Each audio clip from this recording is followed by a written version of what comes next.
I'd like to bring the meeting to order. Tonight we have a joint Quabbin Regional School Committee meeting and a budget subcommittee meeting. That the main charge of this particular meeting is for the administration to present us in the school committee to review options and recommendations to reduce the current $34,062,615 budget, which was presented at town meetings and obviously didn't really meet a lot of success at the town meetings. We're going to try and reduce this by $1 million or see some options that will be given to us to reduce it by $1 million. And hopefully bring it in line with something that the town can vote for. I'm going to turn this over to Maureen Marshall and Cheryl for a discussion of the options and some recent changes, and I think some money from state, or less monies or more monies. Well, less money. Less money, sadly. And which is not good. But I'm going to turn it over to Maureen. We have here a lot of information that we're going to pass out, and I don't know, we've only got about 50 copies. So maybe Greg, Carrie, could you help us just, pass out some, please? Make sure the press gets a copy so that they can provide what information to the public who can't attend tonight. One thing, we will be posting all of the information here, as well as the addended information that's part of the addenda here, in order to give you some background in some specific aspects of working on school budgets. So while you're passing that out and not listening to me, because I know what it's like to be in a classroom when you're passing things out, it's much more fun to talk to the person to whom you are passing. I'll give you just a couple seconds and explain the packet to you, and also explain what we hope to accomplish this evening. I'm going to have to move because I always sit right in front, sadly, of the PowerPoint that we usually use as a basic tool to ensure that everybody has the same information. I would just let you know that Ned Kelly and Tex Sarabia are a little late to the meeting. They're at a joint selectmen school committee meeting, hoping to get an appointment for another school committee member due to the resignation of Lori Seifert, who left our committee just, I think, a meeting or two ago. So they are part of that appointment process at this time, and they will be attending this meeting as soon as they are able to find their way here. So just to let you know that I think we'll have a full house from a school committee perspective, but some people are just running a little late. The packet that you have starts with an executive summary, and I'd just like to work with you with the executive summary and ask you to remember some numbers. I'm not going to ask you to remember a whole lot of numbers. I'm just going to ask you to remember 64.8 and 49.8. 64.8 and 49.8. And then I'm also going to ask you to remember just one simple another number, which is 1.86%. 1.86%, 64.8, and 49.8. And you'll see why probably just in a moment. Basically, we have been working on our FY17 budget literally for months, starting probably in November, working with our principals, our teachers, and other, cost center directors, whether it be plant and facilities, whatever, putting together what we call a needs budget. That would be the budget that is really necessary from our perspective to provide the level and quality of programs we seek. There was no question we had added some positions to that particular budget, hoping to expand opportunities for students. And while Quabbin has probably one of the most expansive programs of studies in the area, we still wanted more.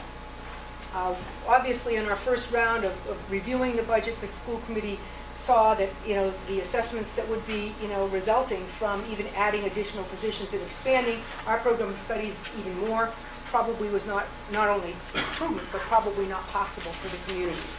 So that monies that we put into those areas were cut out of the budget. There were additional positions in enrichment, additional positions in our intervention strategies, additional positions in the high school, the middle school, etc. We hope to expand various areas in our program. That being said, that didn't happen. So we ended up in this particular budget year with a very large increase in special education programming costs and out-of-district placements than generally ever we see in a budget. is about a 25% increase in additional SPED costs, just in the special ed cost center. Cost center for special ed is relatively large. It had a huge impact on our budget. And those were not particular additions or increases in our budget that neither the committee or I or anybody could just cut.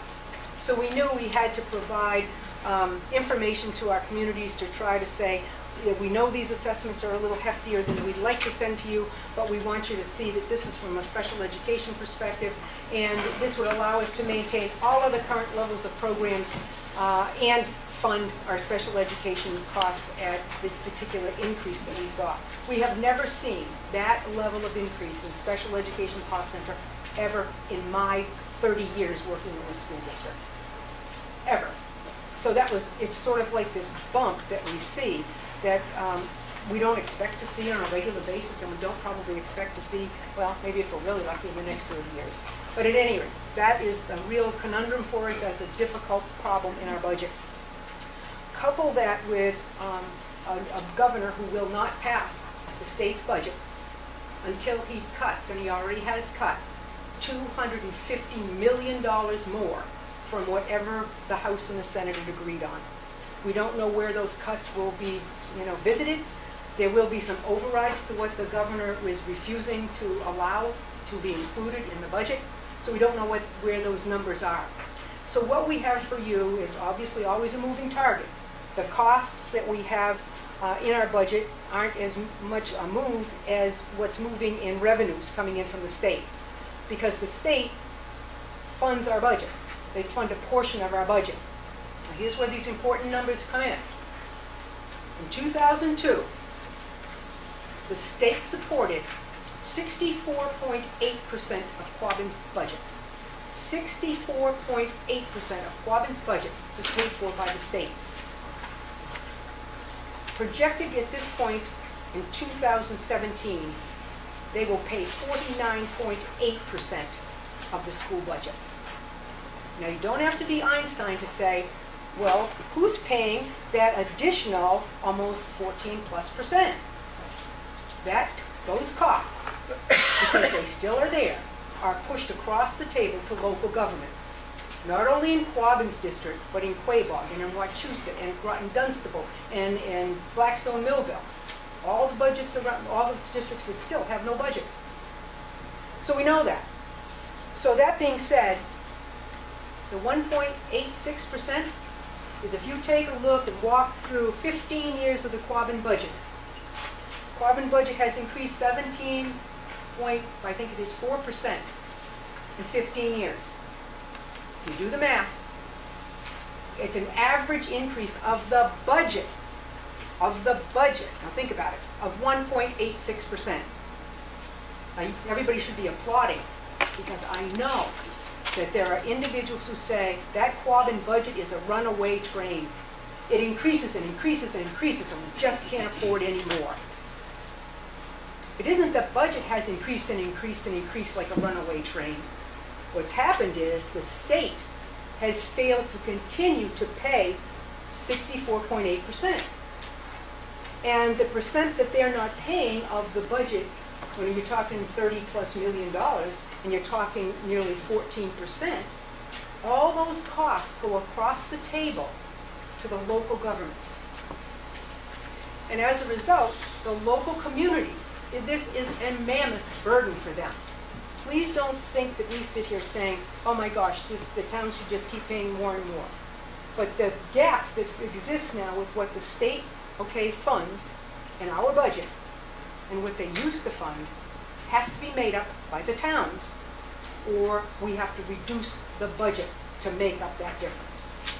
So for many years, obviously, we've been arm wrestling back and forth with the communities, working really hard, trimming our sails, getting our budget down as low as we can, so that the assessment, that number that goes to the towns, is not only our increase in budget, but they're making up what the state's not paying anymore. So please keep that in mind, Every time you say, how's Quabbin going to come up with a budget that the towns can afford when the state keeps dropping back? For example, last year, in 2016, the state paid 51.5% of the Quabbin budget. This year, God willing that they're not going to, you know, the governor has not touched Chapter 70 or Chapter 71 or some of the other things that we have, it's 49.8. So even if our budget was level funded, the percent that the state backs off, the locals either pick up or we don't have it.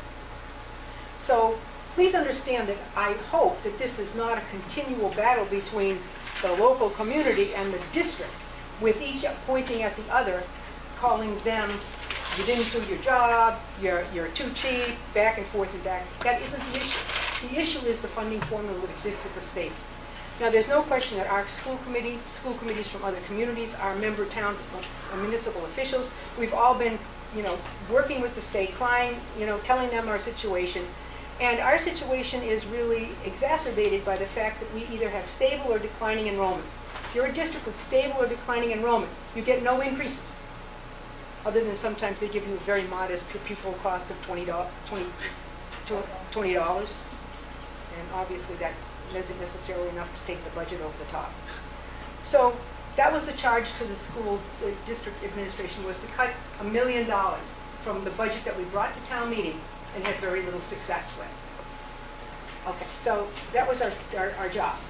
However, when we started our work, not many more days later, we found that there were new cherry sheets based upon what the House and the Senate had gotten together and said was the new state budget. Those cherry sheets reduced what we were going to get in transportation. So you can see, we thought we were going to get X, and that's $30,000 less. We thought in charter school reimbursement we were going to get $23,000 more than they say we are going to get. Increased share, it would cost us more money in other areas, as you can see. School choice sending tuition with students who are going out of the district. They cut all the kindergarten grants across the Commonwealth of Massachusetts, every one of them. So, I mean, the state, I'm sure the cities are really clapping for this. And then when we had no recourse, it wasn't like we could influence conference committee. It came out of conference with a loss of the kindergarten grants, $83,000 more for us. Okay, we had to add back the middle school autistic program that we thought we could put together in a different way, sort of meld some of the other classrooms together and spend less money. That was obvious after lots of meetings with the parents and students and understanding their needs, that we had to add back the expansion of the middle school autistic program to the 7th grade at this point in time. So before we started our $1 million worth of cuts, we knew that we lost $360,000 more based on cherry sheet information from the state. So obviously we weren't sitting around cheering what a great possibility this would be. So needless to say, we had to cut more than $1 million to get the impact of the assessments, $1 million impact on assessments, right? We had to cut the $1 million plus go into the budget and find $360,000 more money. And I will tell you that we spent not only hours, but literally days and days on working through what would be possibilities for us as we began the work to, yeah, this one's terrible, I can't hardly read it. What would we be able to do? And obviously what we tried to do was, Joe, you want to give me the next slide? Maureen, before you start, can you just also tell the audience what a cherry sheet is? Oh, sure. Folks may not know that term. Okay, in the old days, and this is even before my time, the information that would come from the state that gave towns, cities and towns, information about local aid, about school aid, and so forth, were cherry in color. They were like Mr. Behringer's shirt. And they were called, More salmon. yeah, well, and they were called the cherry sheets. They are no longer cherry in color, and they never come on March 1st when they're supposed to come to us by law. They now come to us about now. And so we get different iterations of, this is a make-believe cherry sheet from the House, this is a make-believe cherry sheet from the Senate, and then we get the make-believe cherry sheet from the House and the Senate, budget approved, and now to find $250 million is going to be reduced from that. Makes me worry. So we don't know what the governor is going to plan to do, and we don't know what attempts will be made to override his vetoes in various line items. So this is the best information we have now. So one of the most important things that we are going to ask the school committee tonight to do, so we're going to ask the school committee to allow the district administration to take about $50,000 out of E&D for the purposes of having an out-of-district, okay, audit, or shall we say evaluation of our current special education program offerings and processes, procedures, and staffing patterns during the next school year. We want to find out, could we, should we, how should we really grapple with this budget cost center that is very, very difficult to manage. It's difficult to predict, it's difficult to restrain, and we need to have the best information we possibly can moving forward. So that is, we feel, an absolute essential investment as we begin looking at, okay, the development of FY18. But important, and it's a recommendation, and hopefully not to exceed $50,000. Obviously, this would be something we would have to determine a scope of services on, and obviously, that scope of services we would send out as an RFP or RFQ in order to get the best information and the best hopeful help in order to look at our special education program soup to nuts, because we think that is critical.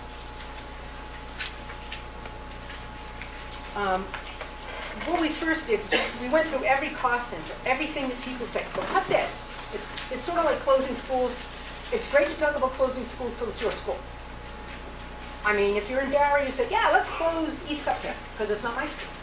But when it comes to closing Barry School, I might be saying as a Barry resident, wait a minute, not my school. That happens when you do looking at budget.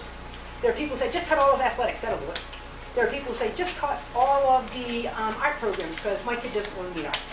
There are other people who say, you know what, why don't we just not really have any world languages other than one world language, and kids can take 2 years, and that's what some school districts have done, and I will tell you, never a recommendation for me. You won't even get into UMass without at least 3 years of a world language. Okay, so these are the things that we've looked at and then said, nope, we're not going to go in any deep cuts. We may do some trimming, but we're not going to do deep cuts in some of these cost centers. Just to give you that. Middle school world language. There were those people who said, cut middle school world language. And I say, in your packet, you're going to see that along with the PowerPoint, there's what we call addenda. And the addenda, if you look at, okay, where your PowerPoint ends, it'll say addenda. And it'll say middle school world language. And it's going to say some of the things that I'm going to say right now, but aren't on this slide. Because when we put this up on the website, if you just put the PowerPoint up, people are going, well, we don't get this. What do you mean? What does this mean? We hope that this addenda information, which is pretty extensive, will give people, okay, time when you leave here, spend some time with this and understand better why we made the decisions we made. Middle school is a time of discovery. It's a time when kids are really creative and curious and open to new opportunities. And we think that is our mission. Our mission is absolutely clear, that our students are global citizens. They are not just citizens of New England. They are not just citizens of the United States. They are global citizens. They have to have as much quality information about varied cultures, and obviously having access to varied world languages is really critical. We think it's absolutely a critical part of our education for our kids. And I say it's already too late. We should have been doing world language instruction K, okay, to 12. But obviously that has not been something that our budget has been able to support. I certainly will tell you that we have made some passes at it, but obviously we have had some things that we needed to attend to in ELA instruction and math instruction to ensure that the quality of that instruction was top-notch and that the student achievement that we saw in those areas was really pushed forward before we jumped into a world language piece. Moving forward, the International Baccalaureate and Advanced Placement Programs. We've talked and said, well, what if we get rid of both of those enrichment type opportunities in our high school? We thought and talked a lot about that. And Sheila, I'm going to probably kick this over to you to talk a little bit about the way we see the benefits for our Quabbin students in IB and in AP, and why that is not an area, why we think we can trim it, we can make sure that the class sizes are managed more appropriately, so we are very conscious of the number of students that are managed by any one teacher so that we can have a critical mass always. We think we can do that. There is opportunities over time. If we had to, we could retreat from the diploma program and only do certificates if we, in years to come, if we needed to go in that direction. But right now, we have seen some wonderful results from our IB program. And Sheila, if you want to talk a little bit about the specifics of that. My comments will focus primarily on the IB program because it's been a topic of discussion at this committee level recently, and but there are... I guess it's Sheila, they can't hear you because I'm using my cafeteria All right, voice. there are slides, let me stand then. There are slides here that address the AP program as well. Some of the information that's provided here tonight is in response to some comments that were made at a recent school committee. We wanted to expand a little bit on some of the information that was shared with the committee to offer some level of clarification and some additional information. There are several pages in your addendum related to the IB program and the AP program and data that is available to us about our student success in those programs.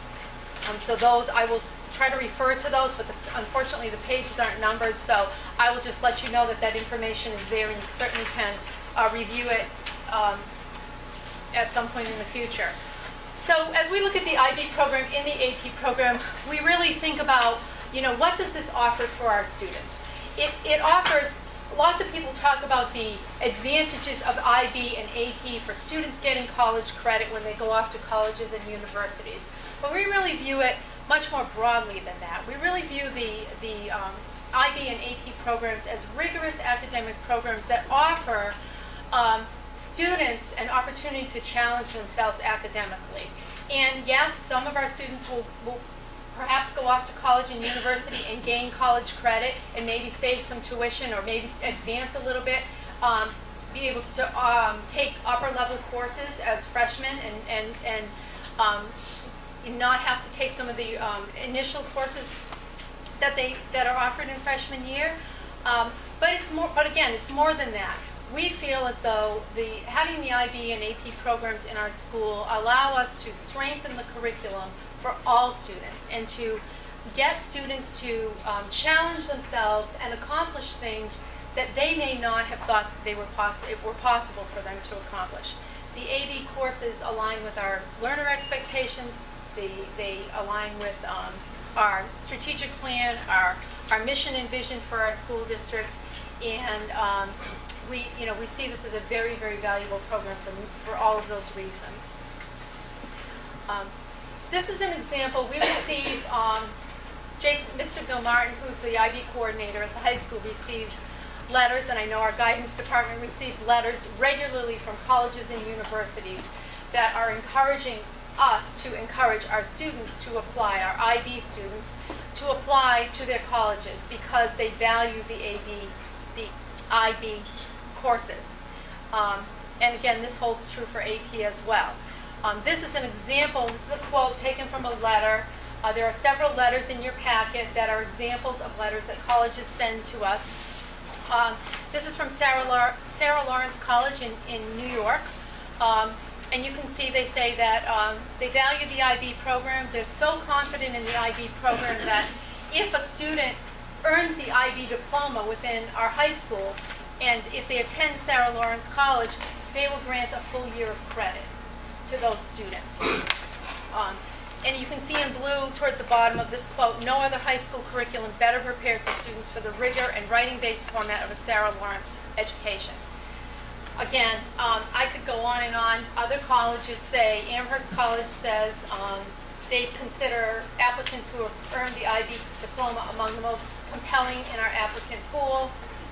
Salem State University, in their Commonwealth Honors program from Massachusetts, says, we hope we can attract more graduates from your IB diploma program, as we know they have received a rigorous education. And again, this is, even on college, some of these quotes come from college websites where they discuss their acceptance of IB courses. So it is a rigorous program, and we are very fortunate to have it to offer to our students. I analyzed the applications that were submitted in 2015 from our high school students to all of the colleges that they applied to. They submitted, in 2015, they submitted 642 applications to colleges and universities. 88% of those were submitted to colleges that recognize IB and offer credits for successful completion of courses, IB courses in high school.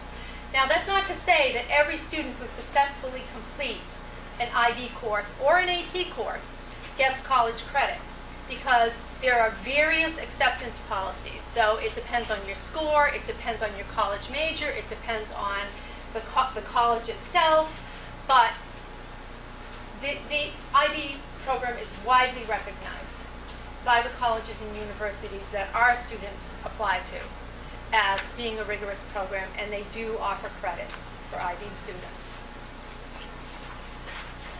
This is just there's a lot of research that's been done on the IB program. This is just some of the most compelling research that speaks to the success of IB students once they reach college.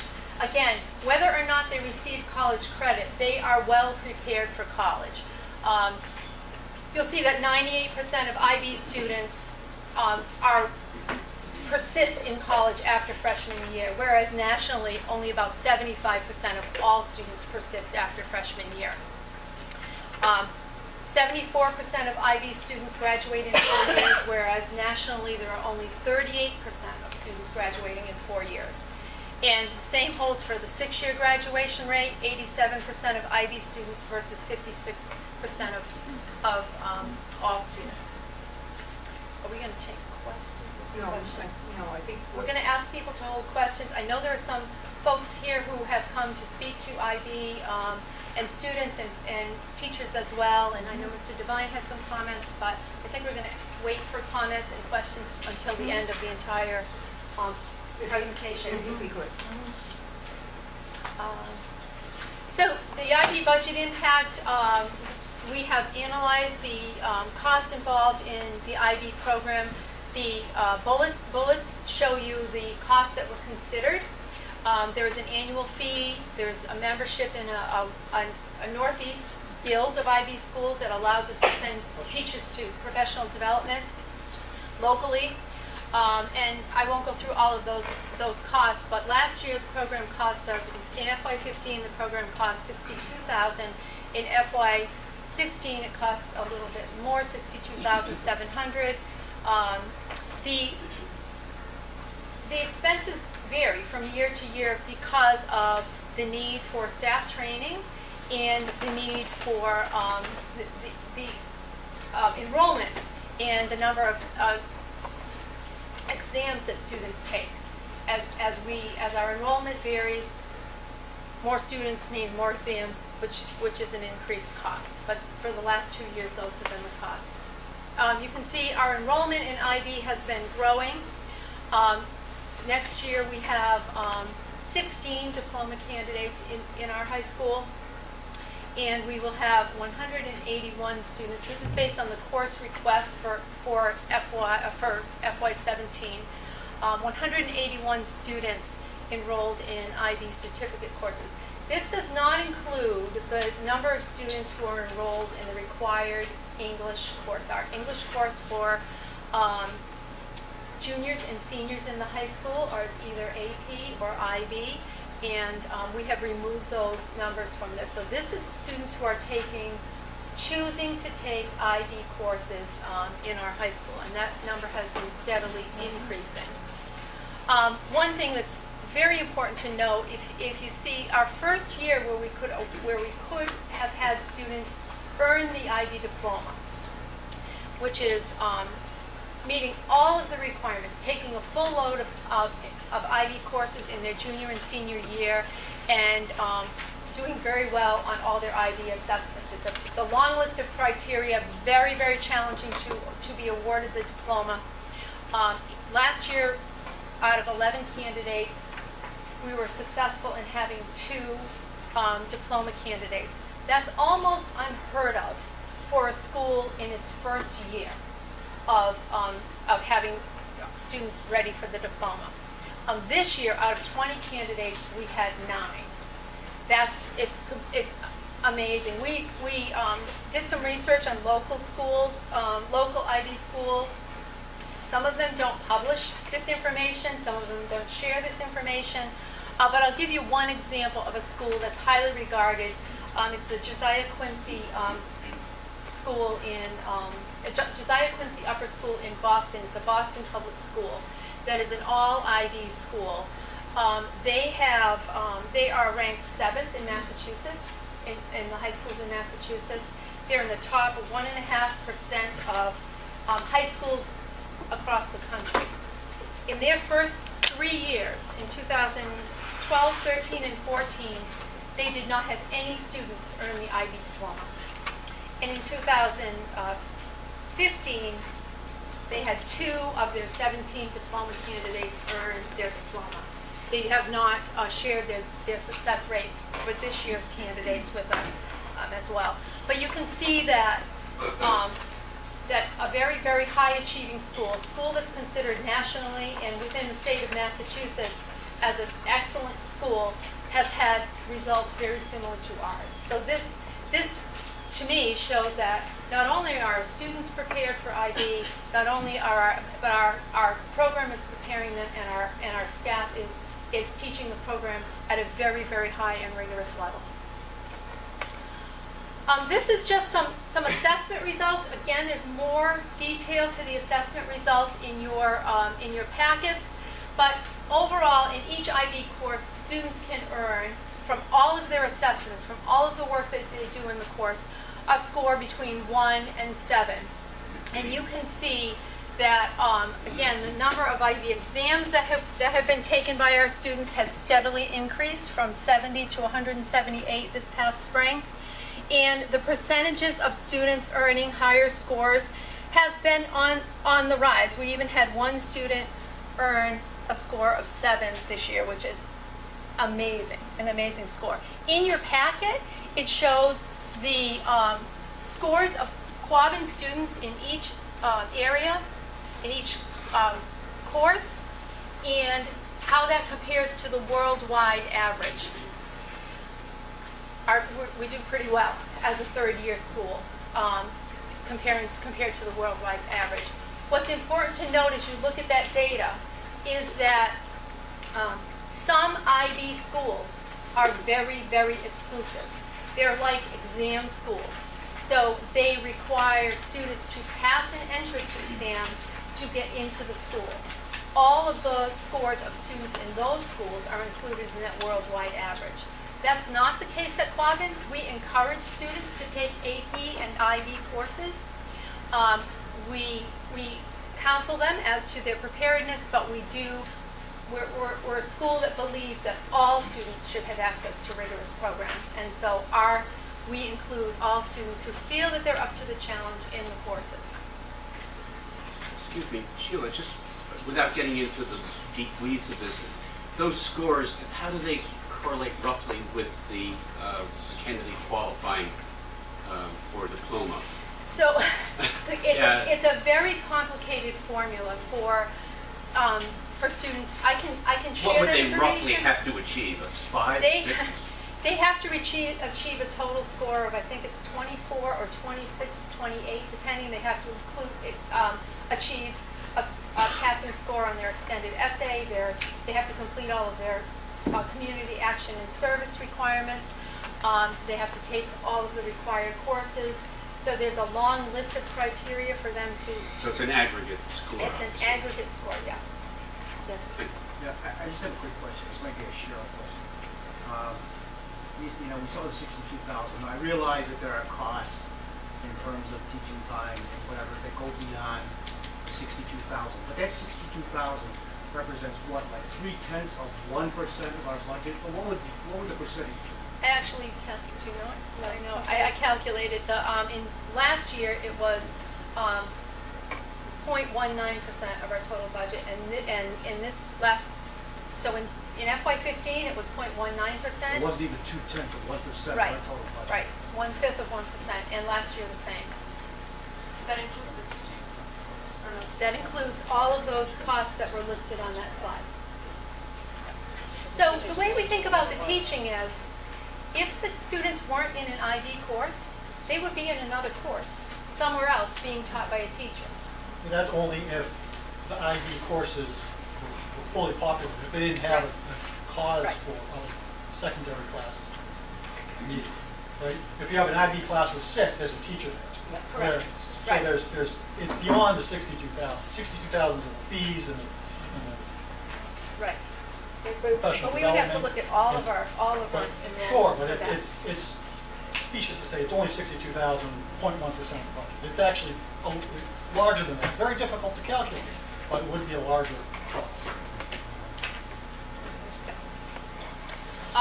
This is our AP, these are our AP exam scores and enrollments over the last 6 years. You can see that since 2011, our AP enrollment has increased significantly. And it has stayed relatively stable over the past few years since the introduction of the IB program. We have not lost significant numbers of AP students. And the number of AP exams, which represents the number of AP courses that students are enrolled in, has also remained steady or increased over the 3 years that we've had the IB program in our school. Scores with students earning scores of 3 or better in AP courses are often eligible for college credit. That's why the third line in that chart shows the number of students in our high school who have earned scores of 3 or better on their AP exams. The fourth line represents the percentage of students in our high school who got 3 or better, and the final line is the scores, is how Massachusetts students overall do on their AP scores. And again, further detail in your packet.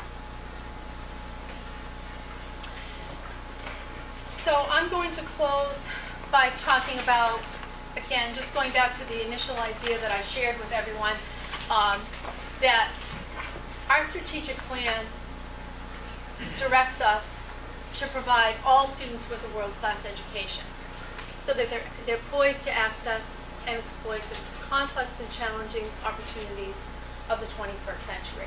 We believe that the IB program is an important component of the education that we offer at Quabbin. We look at test scores because they're a measure of our success, but we believe it's more than just the test scores. We're encouraging students to challenge themselves and to believe that they're capable of more than they might think they are. And both AP and IB allow us to do that in slightly different ways. And both programs are important to our high school program of studies.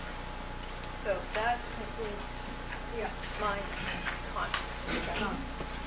Those were a little lengthier than comments we will make on other areas due to some questions that I know committee members circulated to me via email and personally about giving information relative to comments that were made at our last school committee meeting. But in the area of guidance and adjustment counseling and school nurses, we looked at those particular cost centers. In the area of school nurses, we have reduced one FTE nurses by addition. We had a retirement. And so we're going to consolidate some of our nursing program.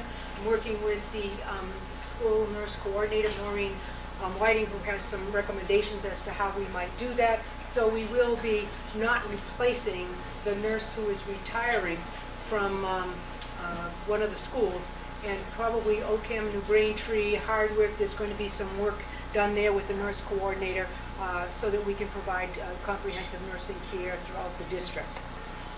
The research says, obviously, that guidance and adjustment counseling, social emotional issues for our students, trauma that our students live with, that they experience, is really very different than 10 years ago, 15 years ago, 20 years ago. Many students live in dysfunctional homes. Many of our students are victims of now childhood poverty, and 55% of our students in 2 of our elementary schools, one of our largest elementary schools, are free and reduced lunch. They do not have access to some of the opportunities that used to be available to most all of the kids who came to our schools. And so having Guidance counselors at each of our elementary schools is absolutely critical, not a place that we would make any adjustments for certain.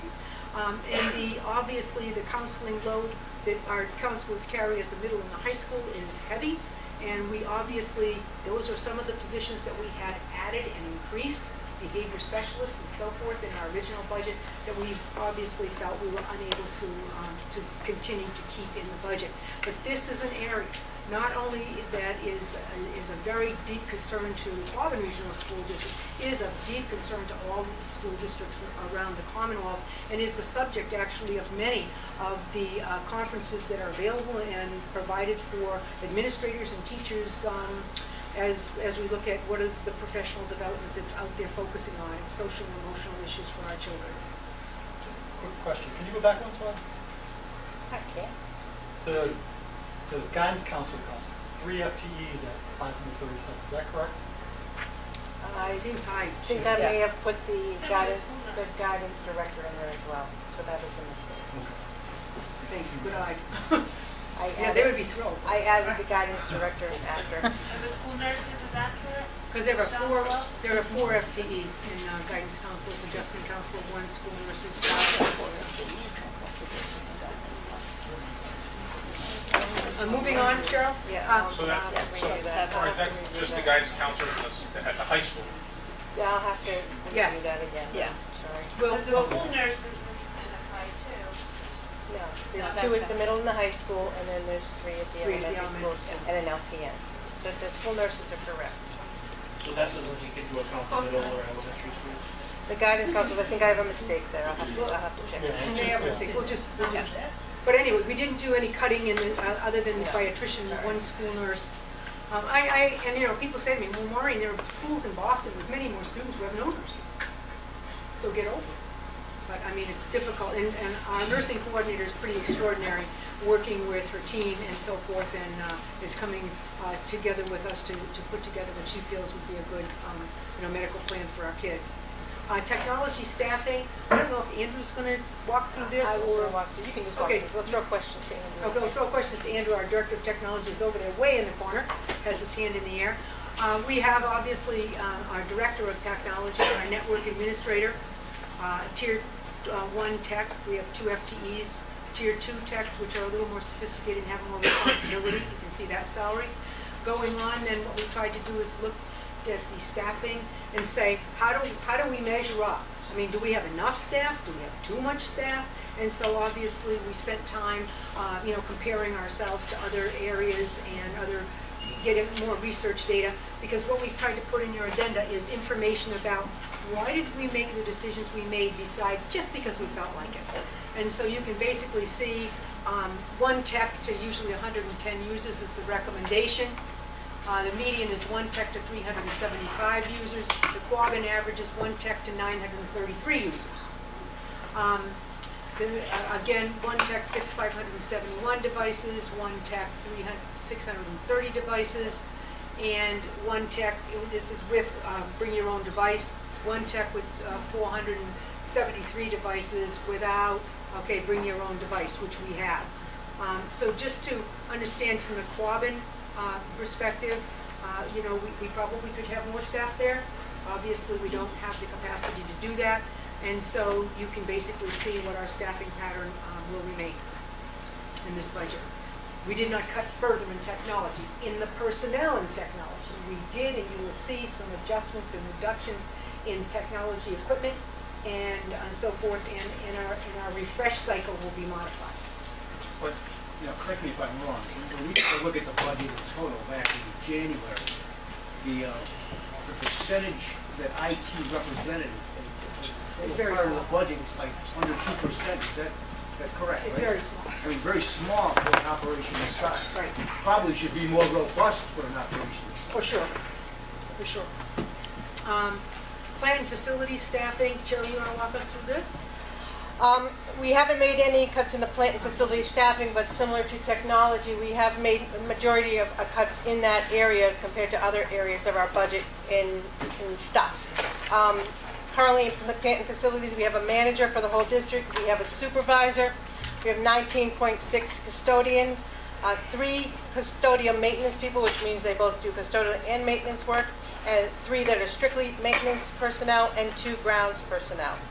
We did some looking at industry averages here as well. The ISSA has set different levels for what they consider to be a spotless building, and what that equates to is that each custodian maintains 14,000 square feet in a building. So you can just see I've highlighted a level 2 is an above average standard at 23,000 square feet per person on an 8-hour shift. Level 3 is acceptable cleaning for most schools, not in a Dr. Marshall school because not every building would shine. Level 4 is a not so clean educational space, and level 5 is unhealthy, don't teach kids there. So looking at, is there an industry average? In your packet, again, there's information on all of this as well, but the National Education Association states that there is no industry average calculated for school custodial staffing. However, a little more research showed that the Florida Department of Education has set standards for their schools at both the elementary, middle, and high school level and their community college level. And they came up with their standard by looking at the Denver, Colorado formula and the California formula as well. And what their standard says is that you should have a custodian for every 19 square feet of building area. So I've done a calculation based on 19,000 square feet. So using their formula over here, I've calculated out what their formula would equate to for staffing for our buildings. And you can see in the bold, their formula at Florida would say we would need 13.7 custodians in our middle high school complex, and we have 8. It says 4.3 at Ruggles Lane, we currently have 4. In Hardwick, 2.8 compared to our 2. Hubbardston, 3.9 compared to our 3. New Braintree, 1.9 compared to our 1.6. Ocam, 2.9 compared to our 2. And Central Office, 0.7 versus our 0.23. So I think, as Maureen has always said, every year, beginning of the school year, end of the school year, our custodians do a phenomenal job keeping our buildings looking like they're new, but they're now 20 years old. And I think our maintenance is also exceptional. The town, I would say in each of the member towns, probably the most well-kept and clean building and well-maintained building is the school. And the schools are things that we are, manage because of we lease them. And applying the Florida Department of Ed method at 19,000 square feet as it compares to the ISSA that we talked about back here, that would put it somewhere between level 1 of spotless cleaning and level 2 of above average cleaning. I thought we were holding questions till the end. We're going to try to move. I thought so too, but then you asked, you allowed a lot of people to have questions. That's a school I committee. can wait if you want. Okay, thank you. Thank you. Elementary intervention, I asked Sheila to chat about that program. I know the school committee is pretty familiar with it, but obviously this, as in plant facilities, we did post off the salary of one custodian to the rental that is paid by the CAPS Collaborative as they use a number of classrooms in Hubbardston. So one of the salaries of a custodial person in Hubbardston is posted now and taken out of the budget and posted to the rent that they pay us on a yearly basis. We have discussed the elementary intervention program at the committee level several times, so I will just briefly review. Currently we have 3 intervention specialists. We had proposed in the original budget to add an intervention specialist so that each of our elementary schools would have an intervention specialist of their own. They are, and we cut that position, requested position in the first round of the budget. They are grant funded. Currently, there is not enough money in the Title I grant to add the additional requested position. We will be able to cover their salaries with the grant allocation that we just received, although it is reduced this year. And we currently have 9 FTEs of intervention tutors. Those tutors are primarily located in Ruggles Lane Elementary School and Hardwick Elementary School, where we have the neediest students in terms of academic achievement. And we have special education paraprofessionals that also support the intervention program in all elementary schools. So they are part of the intervention and inclusion team. The intervention program, as you know, is a research-based program that provides support for students, both who are struggling to meet grade level requirements, but also for enrichment opportunities for students who are achieving at grade level and exceeding grade level expectations. So 30 minutes per day, students receive specialized, targeted instruction that is based on goals that are set for them using assessment data. And we have been this program has been very successful in raising student achievement, particularly in the area of literacy. We are trying to expand it to include more mathematics, but because of the current staffing pattern, it has been very difficult for us to do that. In some schools, we are able to provide intervention for mathematics in a little bit more robust way than in all schools. This, again, is data that we have shared with the school committee previously. This shows the increase in reading, students reading on or above grade level over the past 3 years in grades 1 through 6. This is September assessment data, so we assess the students at the beginning of every school year, throughout the school year, and then most students are assessed again at the end of the school year. But you can see, for example, in grade 6, we have seen over the last 3 years a 39% increase in the students who are reading on or above grade level. This has a big impact on the middle school because in 2013, we were sending a significant number of students to the middle school who are not reading on grade level, and now we are nearly 80%. And I haven't looked at the end of year data yet for this year, but this was September of 2015, the fall of 2015. So there's a lot more data to support the success of this program. Individual schools have very, very robust data basis to support the success of the program, but we are committed to keeping as much of this program intact as possible because it will impact the success of our students through high school and beyond. And I guess I'm going to speak to literacy coaches too. Okay. Instructional coaches are another support system that we have in our elementary program. We would love to have them K to 12, but currently we have 2 literacy coaches that are shared among all of our elementary schools and 1 mathematics coach that is shared across all elementary schools. The most important thing to remember about student achievement is that when you have high quality educators in your classrooms, student achievement increases. There's a great deal of research to support that the quality of the teacher in front of the students is the most important factor in student achievement. So the coaches are in place to help support consistent, high-quality instruction. So some of the things that coaches do as they work with teachers in the schools is they design lessons with teachers. They observe teachers and provide feedback. They facilitate professional development activities within the district. They work with teachers to analyze student data and to set instructional goals for students.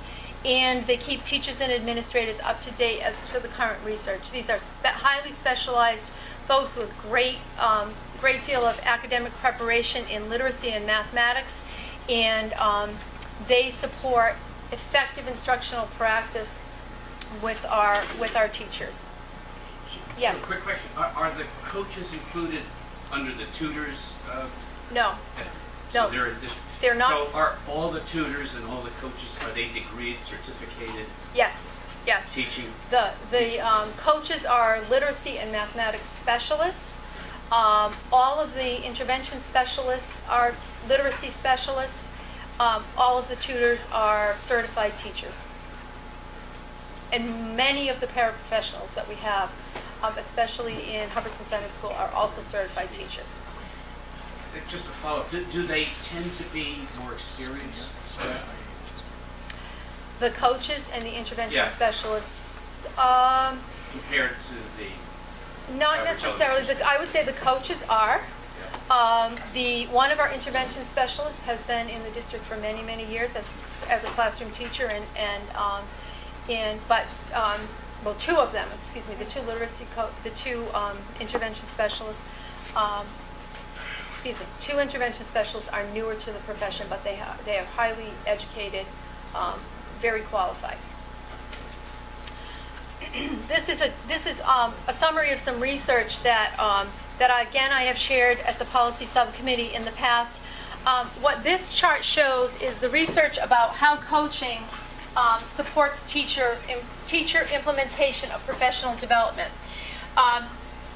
Basically, what this says is if we teach teachers the theory behind good instruction, they can demonstrate it in isolation, but they don't generally implement it with fidelity and with consistency in their classroom. If we teach them the theory and then demonstrate how it should look in their classroom, they're a little bit better about knowing it and demonstrating the skill in isolation, but still there is not much carryover into the classroom. If we teach them, demonstrate it, and allow them to practice it with feedback, we get better knowledge and skill, but still only about 5% implementation consistently. If we add all of these things with coaching, that's when you get the 95% implementation in the classroom. So our professional development program in this district follows this research. We do all of these things, and that's why we do see high implementation of our professional development.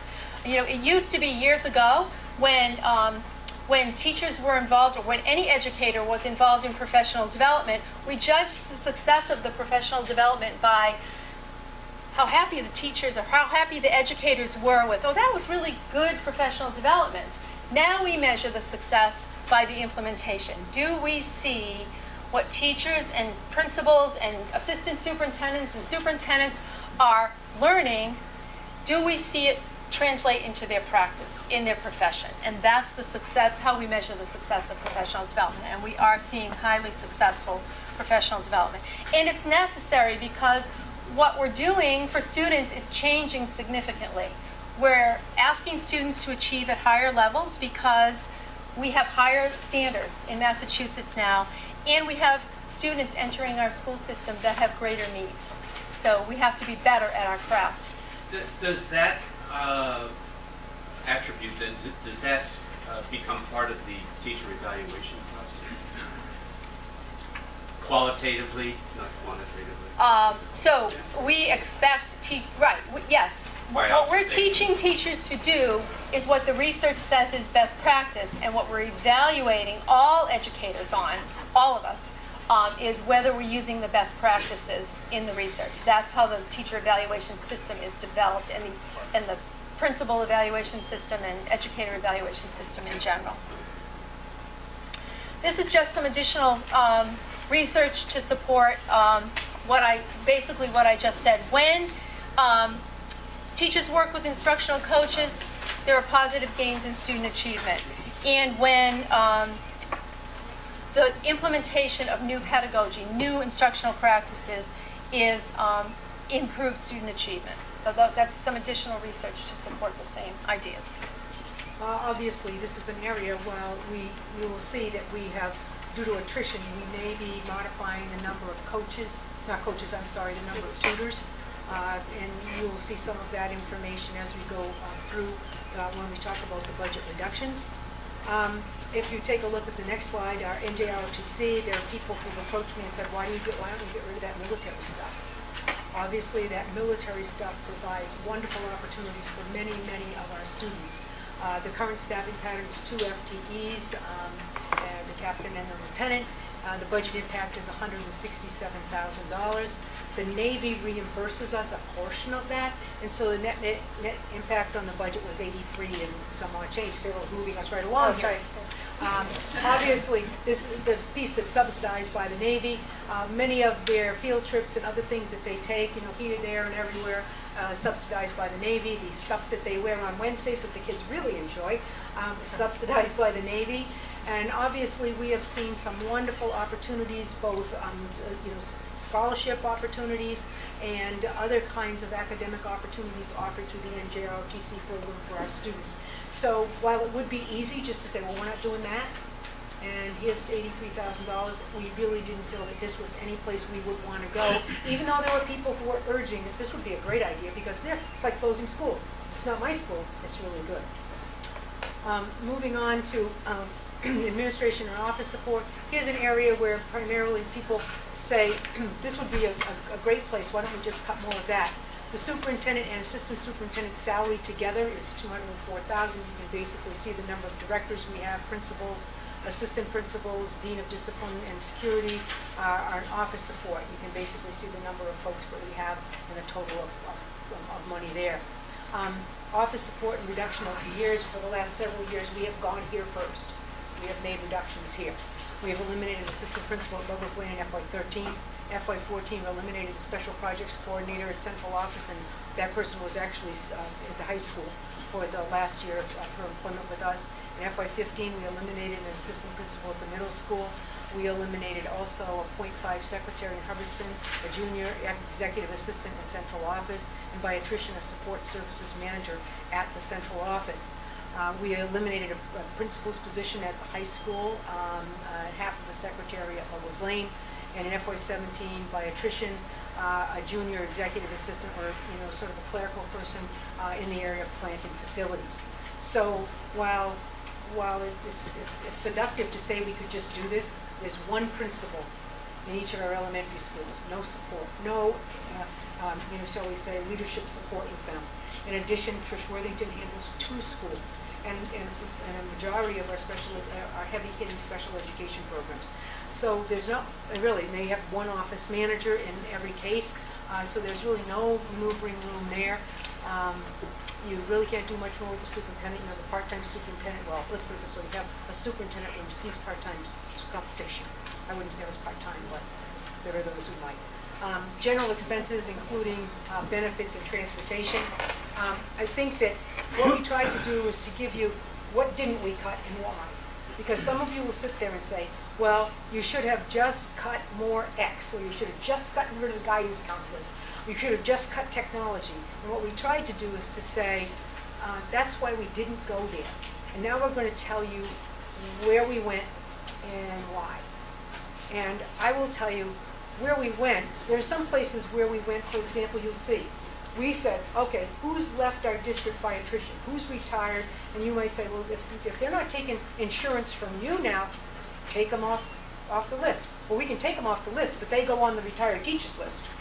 So we still have to pay a good chunk of money for their health insurance. But if someone left the district, if we, for example, riffed a teacher and said, we really don't think your position is going to be necessary, and they've already gotten another job, because many of them have, but they were on our insurance, we did take them off. So you will see some adjustments that we've made that are easy cuts in a way.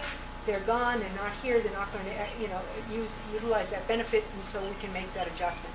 You'll see in transportation, we have made some long bus routes, especially in Hubbardston. There's a really long bus route. We've cut another bus in Hubbardston. It was the only bus, unfortunately, that we could get. But Cheryl, do you want to do general expenses? You want me to walk through? I'll go. Okay. We made one of Maureen's easy cuts at the copy center in our high school. We used to have 2 very large copy machines there that were done with their lease, and upon the new lease renewal, we cut one of those copiers and the very large maintenance agreement. If you don't know, it's not the leases on the copiers that cost the money, it's the maintenance agreements on the copiers. I wish we could get rid of all of them, and the salesmen that go with them, quite frankly. She's been a little hostile about that. Me and Andrew both, but they're not his favorite people either. We made some reductions in high school graduation costs, middle school graduation costs, and there was a travel stipend budgeted in the wrong fund. When I say the wrong fund, it was somebody that belonged in cafeteria, and it was put into my office, actually, Administrative Services Office, so that's been taken care of. And International Baccalaureate, MYP, Middle Years Program fees, because the school committee decided that we weren't going to do that, so we cut the fees to go along with that. Maureen made mention to 2 of these, the next 2 slides. We reduced Medicare expense with less people being here. We have less Medicare expense, and also it was a little bit over budgeted for FY16, made those adjustments appropriately. And in health insurance, to my better judgment, we've reduced it from 15%, don't make a comment next time, from 15% to 13%, and also looked at the people that are leaving the district or are on layoff right now as to whether or not they're on our plan, and we made reductions accordingly there. Also, in transportation, Maureen alluded to this, cutting one bus in Hubbardston. It will be a long route. However, in order to get reimbursement from the state on transportation for a regional school district, the bus has to be at 75% capacity. Now, that is both for the elementary and the high school, middle school routes, but that there was not sufficient capacity in Hubbardston to warrant that additional bus for this year. Middle school, you want to take middle and high school athletics? Middle and high school athletics, basically, you can see the first proposal, we cut $65,000 out of middle and high school athletics. Budget reduction, we asked for the athletic director to spend some time with us and walk us through every sport, every coach, every piece of equipment and supplies, and asked him for an additional $50,000 worth of cuts. And obviously, you're going to see that we were able to make some adjustments. These are things that were previously cut. Middle school wrestling, middle school soccer uniforms, varsity cheering. That was really very undersubscribed, so that wasn't a difficult decision. JV wrestling, very undersubscribed, really carrying that as an entire varsity program now. JV football coach, we have a very small JV football program, and obviously thought we could do without that. These were certainly with the help and the assistance of the athletic director, who admittedly is not like thrilled, but he had great input in this because obviously his expertise is critical. He is on vacation, and thus I know would be here, but obviously I'm being him tonight. Not quite as tall. Cut JV soccer, JV baseball, JV softball. All of these programs were very undersubscribed this year. We were barely able to put a JV program out on the field. In fact, many times we had to bring up 8th graders in order to make a JV squad. So that we felt that would be a place where we could carry the entire number of kids who want to play, we could carry them on the varsity team. It would be the first time in a long time that Quabbin ever cut anybody from the sport, potentially, because we have been recruiting in the cafeteria and sometimes had kids who have never played X before, but we said, come on, because you could make the program work. So anyway, if we were to cut the remainder of the middle school athletic program, and I will tell you, we will not recommend this over time. We looked at that, but that will not be one of our recommendations. Obviously, I say this because all the information that we have about children, having them pay a fee to participate in extracurricular activities is really wrong-minded. I know we're surviving that way, but there are kids who will drop out of participation because they can't afford to participate. And when you drop out of participation, 1 year, 2 years, some of our children will never come back. They'll never come back. We don't have a fee for drama club and so forth, but we do for all of our athletic programs.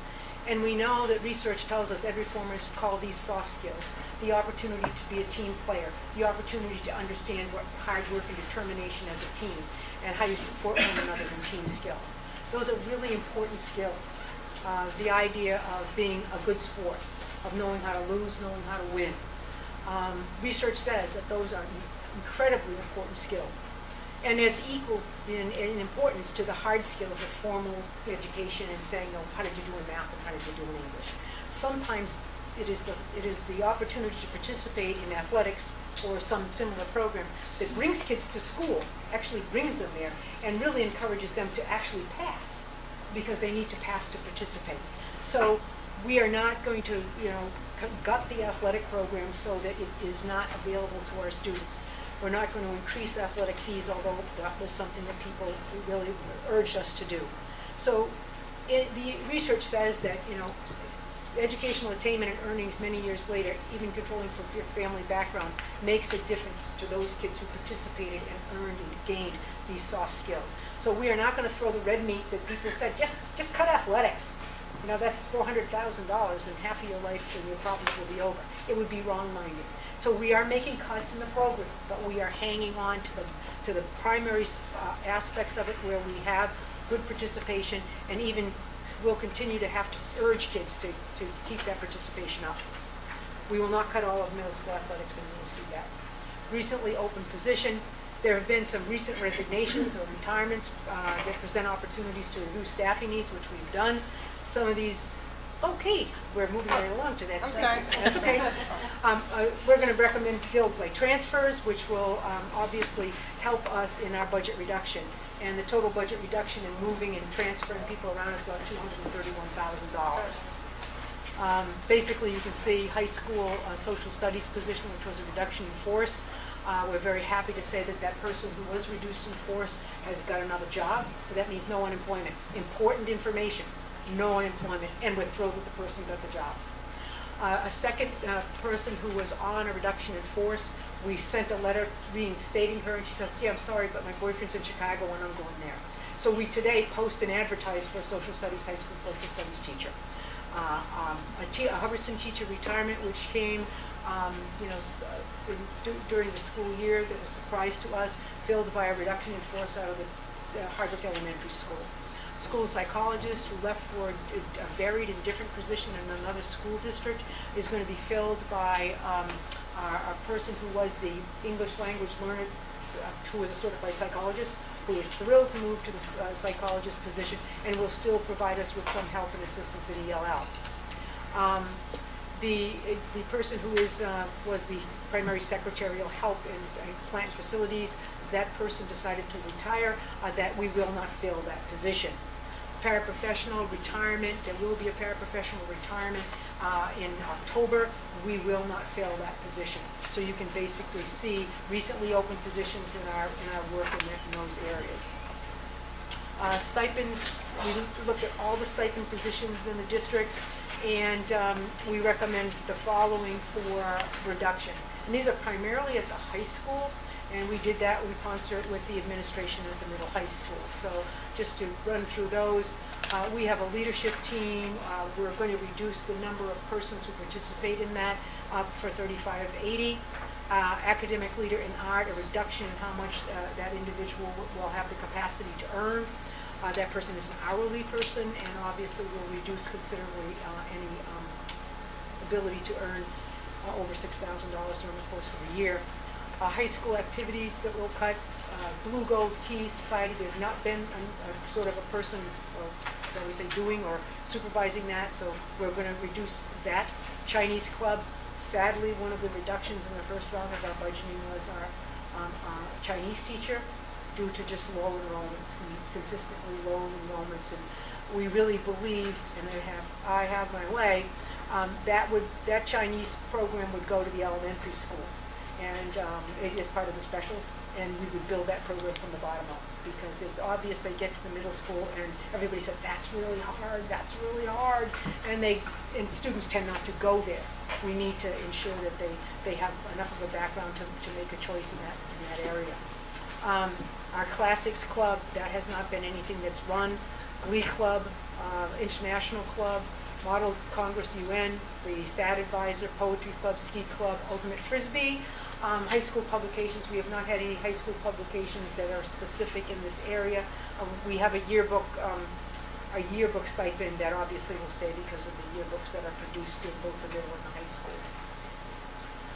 Plant and facilities expenses, we went through this line by line, every possible, whether it's too much wax, too many paper towels, too much toilet tissue, whatever. Any place, we went through every final inventory. What do we still have? How many rolls of, I know you don't think we do this, but how many rolls of toilet tissue? How much wax remover? Everything. So what can we not buy? What can we take out of our budget that was put together? I know that our director of, or I should say our manager of plant facilities is here this evening and could talk more specifically about that. But these are obviously cuts that we have made in those areas. Primarily roof seam repairs. We had in her budget, she had some additional things that she had saved. So we are going to do the $20,000 of roof seam repairs. That will keep our Sonnefeld roof doing a whole lot better for a number of years. Utilities, sewer, maintenance, and rubbish. Sewer completed with FY16. Rubbish contract bid was awarded a little less than we had anticipated. Grounds maintenance, New Braintree contract was eliminated, and we will be adding those mowing jobs to our other plant facilities folks, which will stress, I think, them and our equipment. But obviously, that's a $6,000 amount that we can save. In building maintenance, an $81,000 saving. HVAC contract bid was awarded. Supply inventories were cut. So anything we are tight in our plant facilities with these cuts, believe me. Custodial supplies, supply inventory, obviously our building security. We have cut new cameras, which really are too bad. I mean, we wish we had cameras at Lover's Lane last night when our windows were smashed at 3 a.m. in the morning by probably some teeny boppers because they didn't drive there, other than maybe a skateboard. So we're going to make some cuts there.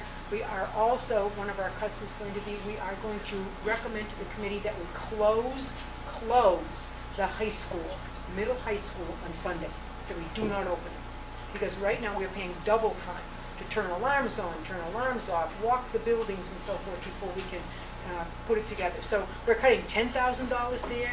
It costs us $15,000 to open it, but I know there'll be a time or two we might have to open it, so we've got $5,000 cushion there. But we just can't see opening the middle high school, you know.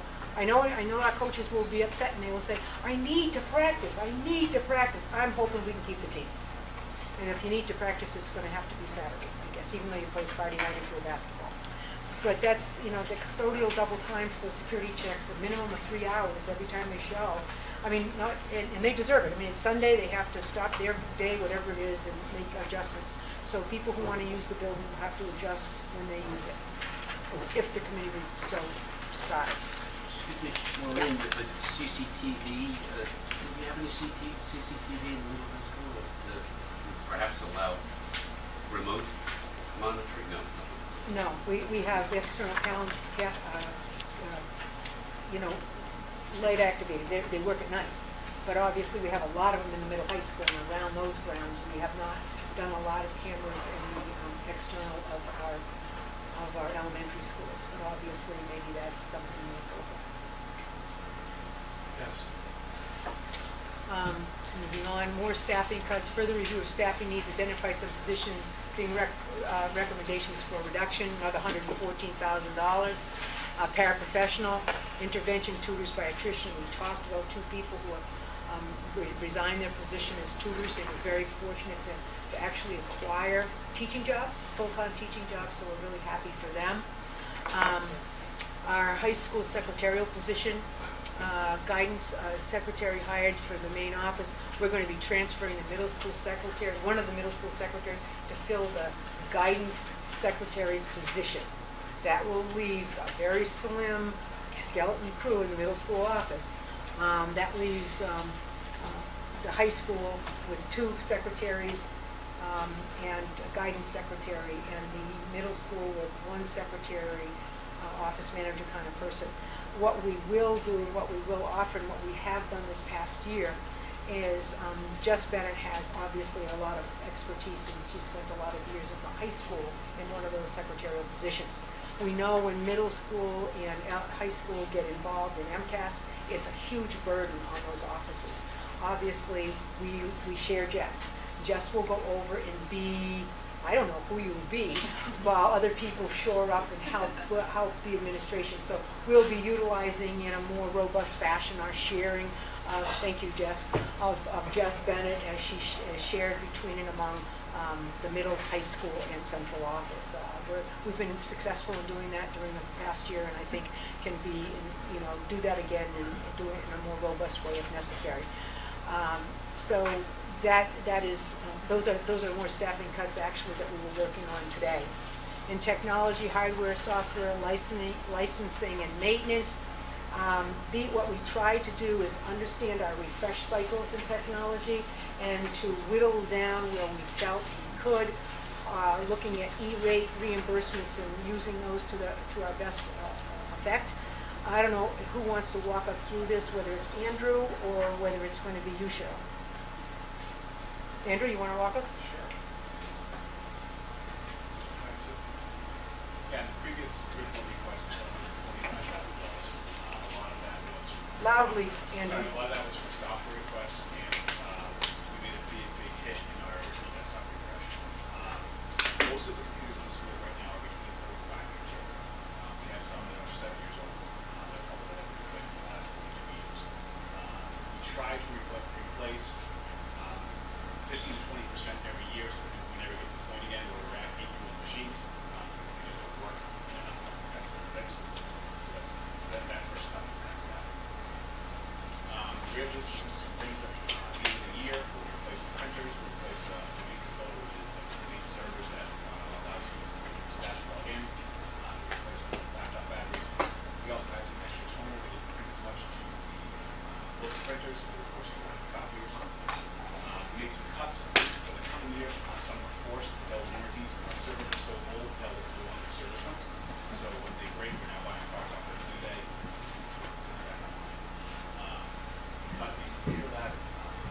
some servers that need to be replaced.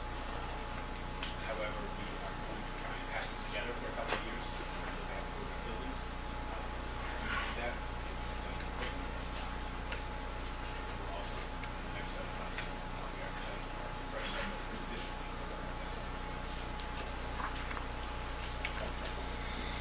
Yeah. Elementary specials. Obviously, we continue to kind of follow our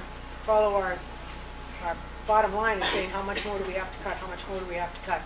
So we looked at elementary specials.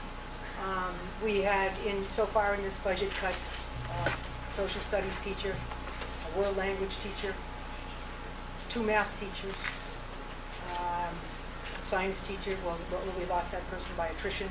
So every department at the high school we have obviously visited, and we know that it will increase some class sizes, but it will allow us to continue to still offer all of the programs that we have at the middle high school. Elementary specials was an area where we said, well, if we don't want to touch the intervention, if we don't want to touch the ELA, while we have some class sizes that are larger in some areas than we would like, we decided to look at elementary specials because obviously it was a place where there was considerable revenue. Moving on, obviously this was something that we don't want to do, we didn't want to do. So basically we went through, and this just tells you, what it would look like if we got all of those positions out of the budget. And then we went back and we said, okay, can we make half-time work? Can we keep the program at least half of it in this particular fashion? So if you want to go, we know that in order to cut specials, it's going to cost us $152,000 to pay for buses to sit and idle while they waited at the high school to start at the elementary schools a little later. Is there any way that the start time of the high school could be adjusted to reduce that, reduce the flex block? We tried all of that. Yeah. I see what you mean, though.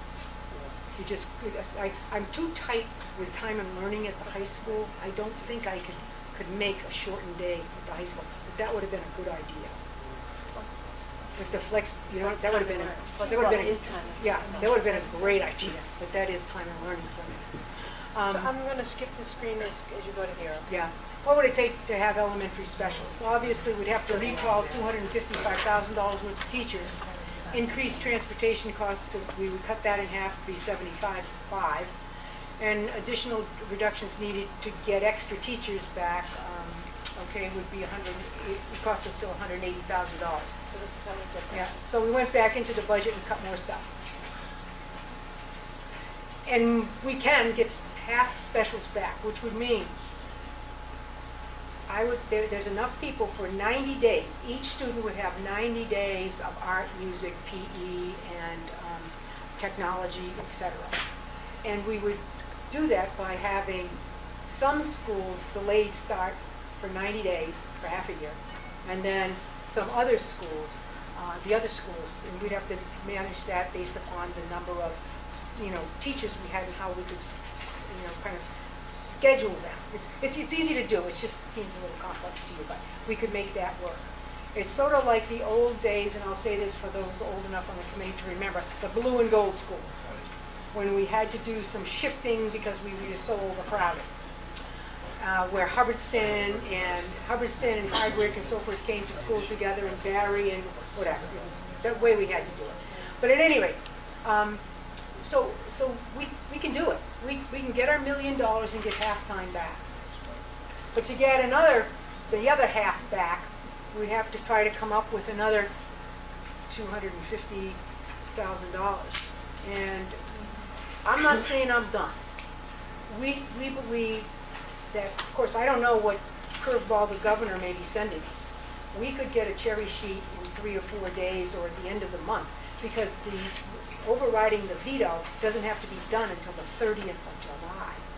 So if he goes and cuts something, like reimbursement in charter schools, he cuts, I don't know, some of the other things, general school aid, Chapter 71, we could be in really circuit breaker and special ed. God, don't tell me we'll do that. That would be really tragic for us. So with half-time back, we've got the $1 million impact for assessments. And take a look at that, This was our first charge to get the $1 million, which we thought would be all specials gone. And these titles match up back with the screens that we just went through. But first we felt that we had to make up the $50,000 loss in revenue from the state. Then we had those items that we had to add because of the loss of the kindergarten grant, additional assessments in special education and school choice, and the middle school program for the autistic students. We have to add that back in. And then we would cut $1.368 million to get to approximately a $1 million cut that the school committee wanted. Then, to get the specials back, we needed to come up with more money. So, and on top of that would be the paraprofessional that we talked about during the screens, the 2 intervention tutors that we talked about when we were going through the screens by attrition, the open high school secretarial position that we talked about, more Plan B of the technology, which is the refresh cycle, more into the refresh cycle. And Andrew talked about. And looking back at our unemployment, we said, okay, we went through every single person that has got a layoff notice or has now left us and taken a job somewhere else and said, okay, who's a candidate that's going to go to unemployment? We had budgeted for 8. We think we can take 1 away, and now we're at our $1 million. With halftime specials back. Halftime specials back. And we believe, after working with the high school schedule again this morning for a lengthy time, we believe in mathematics we're going to be able to make an adjustment for middle school athletics. There shouldn't be a problem there. But take a look at our assessment impact. If you take a look at our assessment impact, the increase in Barry was voted the other night because we knew what a $1 million impact would be. I met with the Budget and Finance Committee. They said, what do you need? They had about 6% in there. They added additional money. They changed their number on the floor and voted enough money to back into Barry. You can see basically in Hardwick, 10.9% increase. Now remember, they've already voted a 6.5% increase. So they have to come up with 3.5% more if they were able to handle this budget. In Hubbardston, they've already voted a 6% increase in their assessment. They would need 0.69% more. Probably working with Hubbardston, we probably will be able to have some sort of a reasonable agreement there.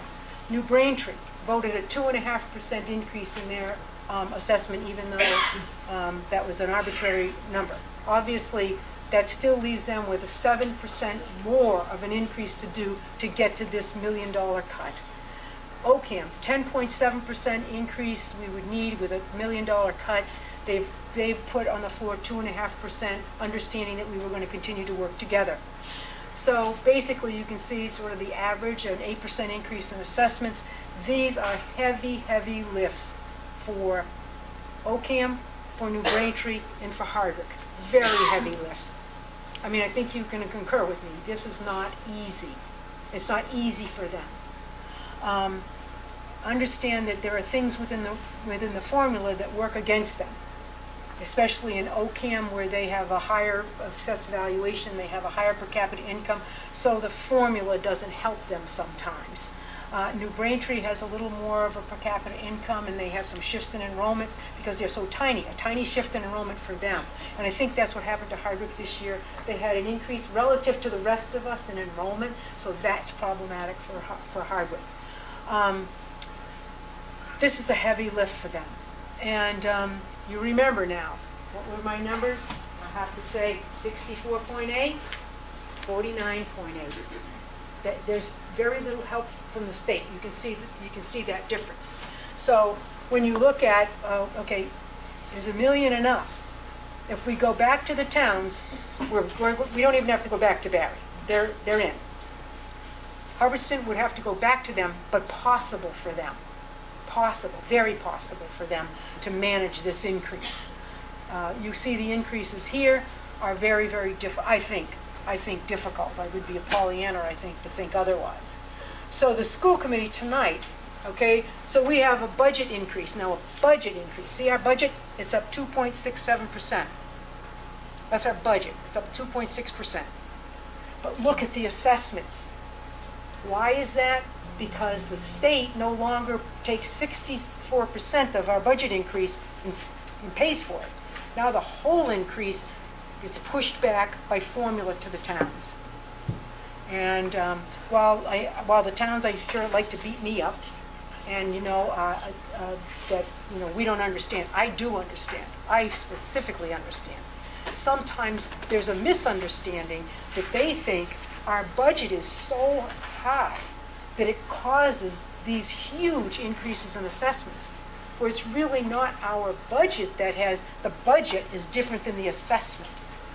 Okay, when you take away some of that state money, you tease that away every year more and more. What you do is we push across the table, okay, more responsibilities, financial responsibilities to the towns, and we take away some opportunities. We keep nickel and diming our budget. We're not alone, whether you're Wachusett, whether you're Quabog, and I can keep naming them all. We're all struggling with this because they, like us, I don't know what their percentages are, but they're very similar. Right now, Wachusett's enrollments are stabilizing. That is awful news for them. That means Chapter 70 is not going to move for them. Quabog, decreasing. North Brookfield, decreasing. All of the towns around us. Groton Dunstable has no more athletics that is not self-supporting by fees. $450 a thing, plus a huge boosters club that does a lot of things to help. So here's where we are. I know that the school committee probably has questions for us. We've done our job to get to where you wanted us to get. I don't know if it's far enough. And right now, we are at the point where, with larger class sizes, admittedly, with certainly teasing back what we're doing with International Baccalaureate, modifying our tutoring by some reductions, reducing force across our the only thing we've lost is halftime specials lost, which is a tragedy, and equal to that tragedy is the loss of Chinese. Any place else we tend to probably go is impacting kids, and there's no question, there's no way around that. And I just don't see any help from the state in any way, shape, or form. One thing that's really, really difficult for us, and I want you all to think about this in November, when you go to vote and it says, here's a referendum, raise the cap on charter schools. Vote no unless they are going to fund charter schools the way that is fair. Because they don't do that anymore. They just say, if a charter school student, if a student wants to go to a charter school from Quabbin, and the charter school tuition is $17,000, we pay the $17,000.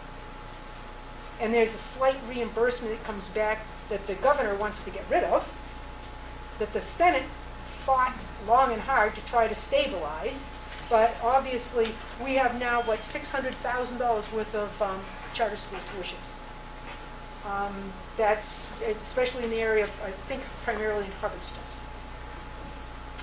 So at any rate, I guess I look forward to your questions and your concerns and other ideas, and obviously come on the 14th in the evening.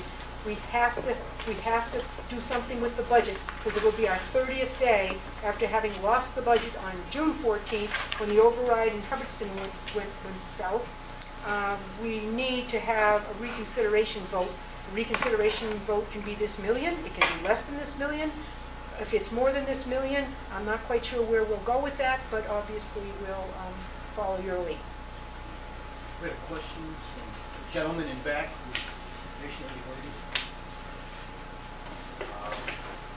I had a question. Simple. Where do we want to start? Well, I guess we can start with the first question.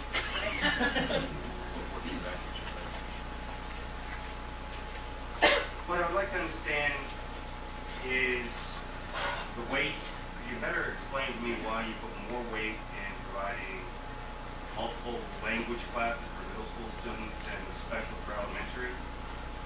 And I don't mean this in any negative way, but my opinion is, at least from my own experience, the elementary specials are what made so I could stay in school, or they would have literally kicked me out the door because I was crazy. I had no control over I guess I was lucky they let me stay. But I think if you start taking that, you're dealing with children that, don't get me wrong, but you have a hard enough time keeping their attention span. And when all you're doing now is throwing in numbers and words in front of them and say, learn, learn, learn, learn, you're going to lose them. And then by the time they get to middle school, they're not going to care about another language. So I think, for me, that's something I'm confused by. I don't understand that emphasis in that direction. Well, obviously, giving our students the opportunity to begin a world language study earlier, we believe is critical to their ability to be fluent, okay, in another language by the time they move through their high school program.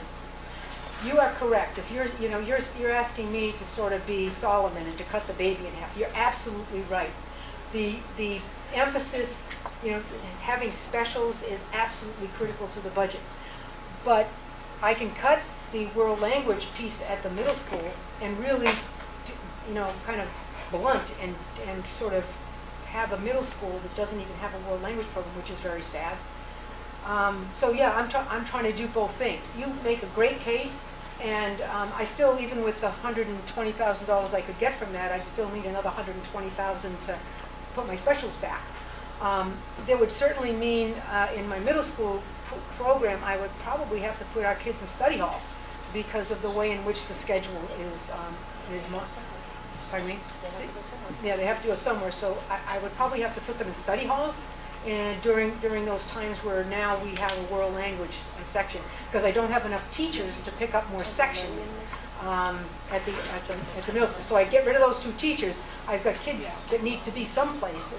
I can't hire 2 new teachers because I'm spending the same money to teach, for example, extra social studies. So I would end up having to probably put the kids in social, in sort of a study hall situation, which obviously is a problem as well. You make good points. I am not saying to you that any of the cuts that we recommend are great ideas. What we're trying to do is mitigate the impact as best we can on kids.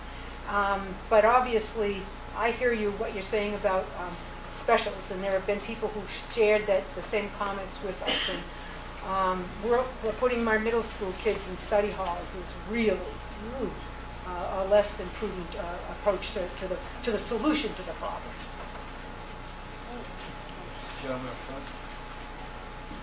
My name is Jamie Pitney, and I'm from Hubbardston. So I have 4 what I think are opportunities. And I don't expect any answers or responses tonight, but they're questions or what I believe are potential opportunities that I've seen through various reports. And I think Dr. Marshall, you and your staff have done a lot of diligence, and I'm not questioning any of it, but it just happens to be that I have hopefully have a fresh set of eyes. Absolutely. And it looked at things a little bit differently. So the first opportunity I see is I reviewed the capital expenditure plan for the district and identified all of the scheduled fiscal year 2017 capital expenditures, and that totals about $500,000. None of them are in the budget. They're not in the budget. None of them. Nothing that was in the capital plan has been brought forward in the FY17 budget. Those are cut in the first round. Oh, okay. So great idea. all right, it was still out there. So yeah, absolutely. So everything that was on this schedule was cut. Other than the middle school bleachers, which are not up to code, but there's not going to come out of the budget. It's going to come out of the athletic revolving account. Okay. But any of those other plans never made it in past round 1. Okay. All right. All right. Not a great answer, but there was something I saw that talked about revolving accounts, and what I saw now. This is a point in time, and like with the capital expenditures, could have changed, but it appears as if there's a $2.6 million cash position in those revolving accounts, which includes school choice, cafeteria, tuition, pre-K, extended day, all these things that have different revolving accounts. Could these be reclassified as revenue and put to the general fund? I want to bring up our revenue sheet so you can see. right here, fees from our pre-K program go to support our budget. Fees for athletics do not any longer support our budget because directly to that fund, we charge off the insurance policies for our athletes, which is, I don't have the number off the top of my head, something like $16,000 to $17,000. So that gets charged directly to there. And we are using $1.6 million worth of school choice funds to fund positions in our district. So the way in which you have to fund using revolving account money is post expenses directly there. You are not allowed to take revenue from revolving accounts and put it into your budget, even though I argue with the auditors all about this pre-K every single year. But so you will see that there are, I don't know the number of positions, but $1.6 million worth of salaries are not in our budget. They are directly charged to the school choice revolving account. Okay, okay. Yeah, so that leaves you with probably like $100,000 left in that account? Whatever you're looking at. Yeah, point in time. Yes. And of those cafeteria, not allowed to use anything other than cafeteria expenses for that money. And athletics, we're holding that money in there because our track needs to be resurfaced. And that's another capital project that has been identified to be used in athletic revolving funds. Okay. Which is not for FY7. We're not doing that in FY17. We don't believe. I didn't have athletics on this sheet, but I did see the repaving of the track at $300,000 on the CapEx schedule. Okay, so we are using some revolving account balances to fund items, yes. Okay, all right, okay. Again, it was like 2.6 million I saw on the sheet. Didn't know how those were being used. A question that could have an impact for this year, but I don't know, is around salary increases. Now I know salary increases are good practice for talent retention, but working in the private sector, I have experienced multiple years where there's been no salary increase. And has that been considered for both administration and faculty? Basically, we have obviously the responsibility to collectively bargain our salaries and working conditions. And previous years, these teachers have taken zeros and no steps and so forth on a number of years to support our budgets in other difficult times. We have no, we're in the final year of the current teacher contract, or pretty much all of our employee contracts. Our particular contracts will all be open next year, which gives us opportunity. So no, there has been no, I mean, I can't just unilaterally say, oh, by the way. Understood, you'd have to reopen the contract, and I get that. I would. But has the union at least been consulted? Because, by the numbers I saw, that's a potential $1 million opportunity. Yeah. And, it is approximately would they consider it with respect to saving teacher positions? That is something the school committee would have to direct me to do, because technically the contract that exists is between the Auburn Regional School District Committee and the various unions, and should they request that I do that, I'll be happy to do so. Fine, yeah, okay. What about administrative salaries? That's a far smaller number, but yes, it is. As an example of leading from the top. Yeah, I mean, certainly we can look at those salaries. Right now, they're a 2% increase on unrepresented employees. Some people have already met all of their goals and should be getting a 4%, but are not getting the 4%. They're getting the bottom rung.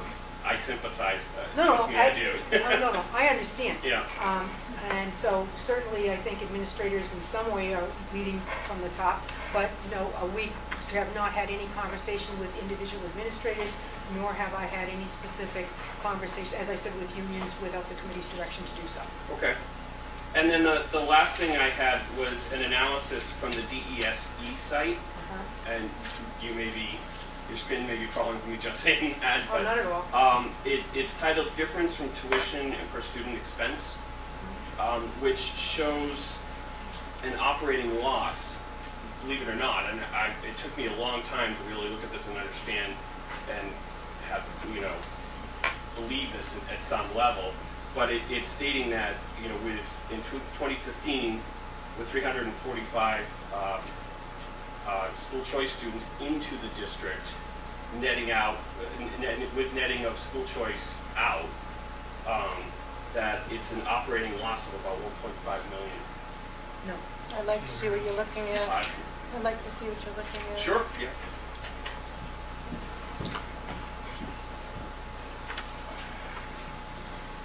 This is not from the DESE. I don't know whether, this is not a DESE report, so if I could see it, where this comes from on the Okay. DESE site, that's not a DESE. I mean, I'm not making any accusations or absolutely anything not. like that, but, I'd you like know, to see what the my source. question was gonna be, are we above our break-even point as far as, School choice. as far as school Yeah, choice? that's somebody's spreadsheet. That's somebody's spreadsheet, and I would suspect somebody who put together some information that may or may not have accurate database. Maybe But- Maureen, if you can what a lot of people like to say is they go on the DESV website and they look at the per pupil expenditure report, which takes a school district's budget and is a simple calculation of dividing that budget spent by the number of students in the district, regardless if they're regular ed or special ed, which is quite a different funding formula for them. And they say that's what it costs to educate a student in Quabbin, $14,000. That's not what it costs. That's what we are spending. So I'd like the superintendent, because she does this much more eloquently than us, tell her say what the difference is between the $5,000 we get for school choice and the $14,000 that it is that we spend per student. Well, the thing of it is, we spend on an average $14,000 per student. But some of our students we are spending $250,000 a year, $175,000 a year. All of our 50 or 60 students who are participating in out-of-district placements are probably well into the high figures, and obviously some of them well into the six figures. And in addition to that, we have a number of students who go to charter schools, particularly out of the town of Hubbardston, which go to the Sizer School and sometimes some to the Parker schools.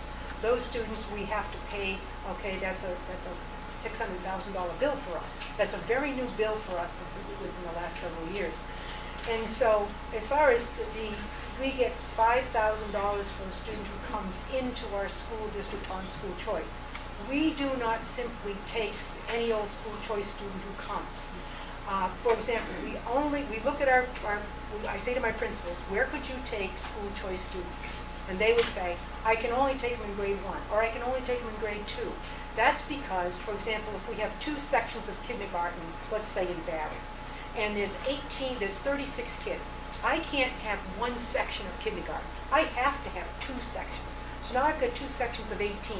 So that principal says, I could take 2 students, 2 new choice kids, in each of those classes and run 20s or 21s, be very happy to do that. Those would be school choice spots. So we would garner $20,000 because those seats are sort of empty.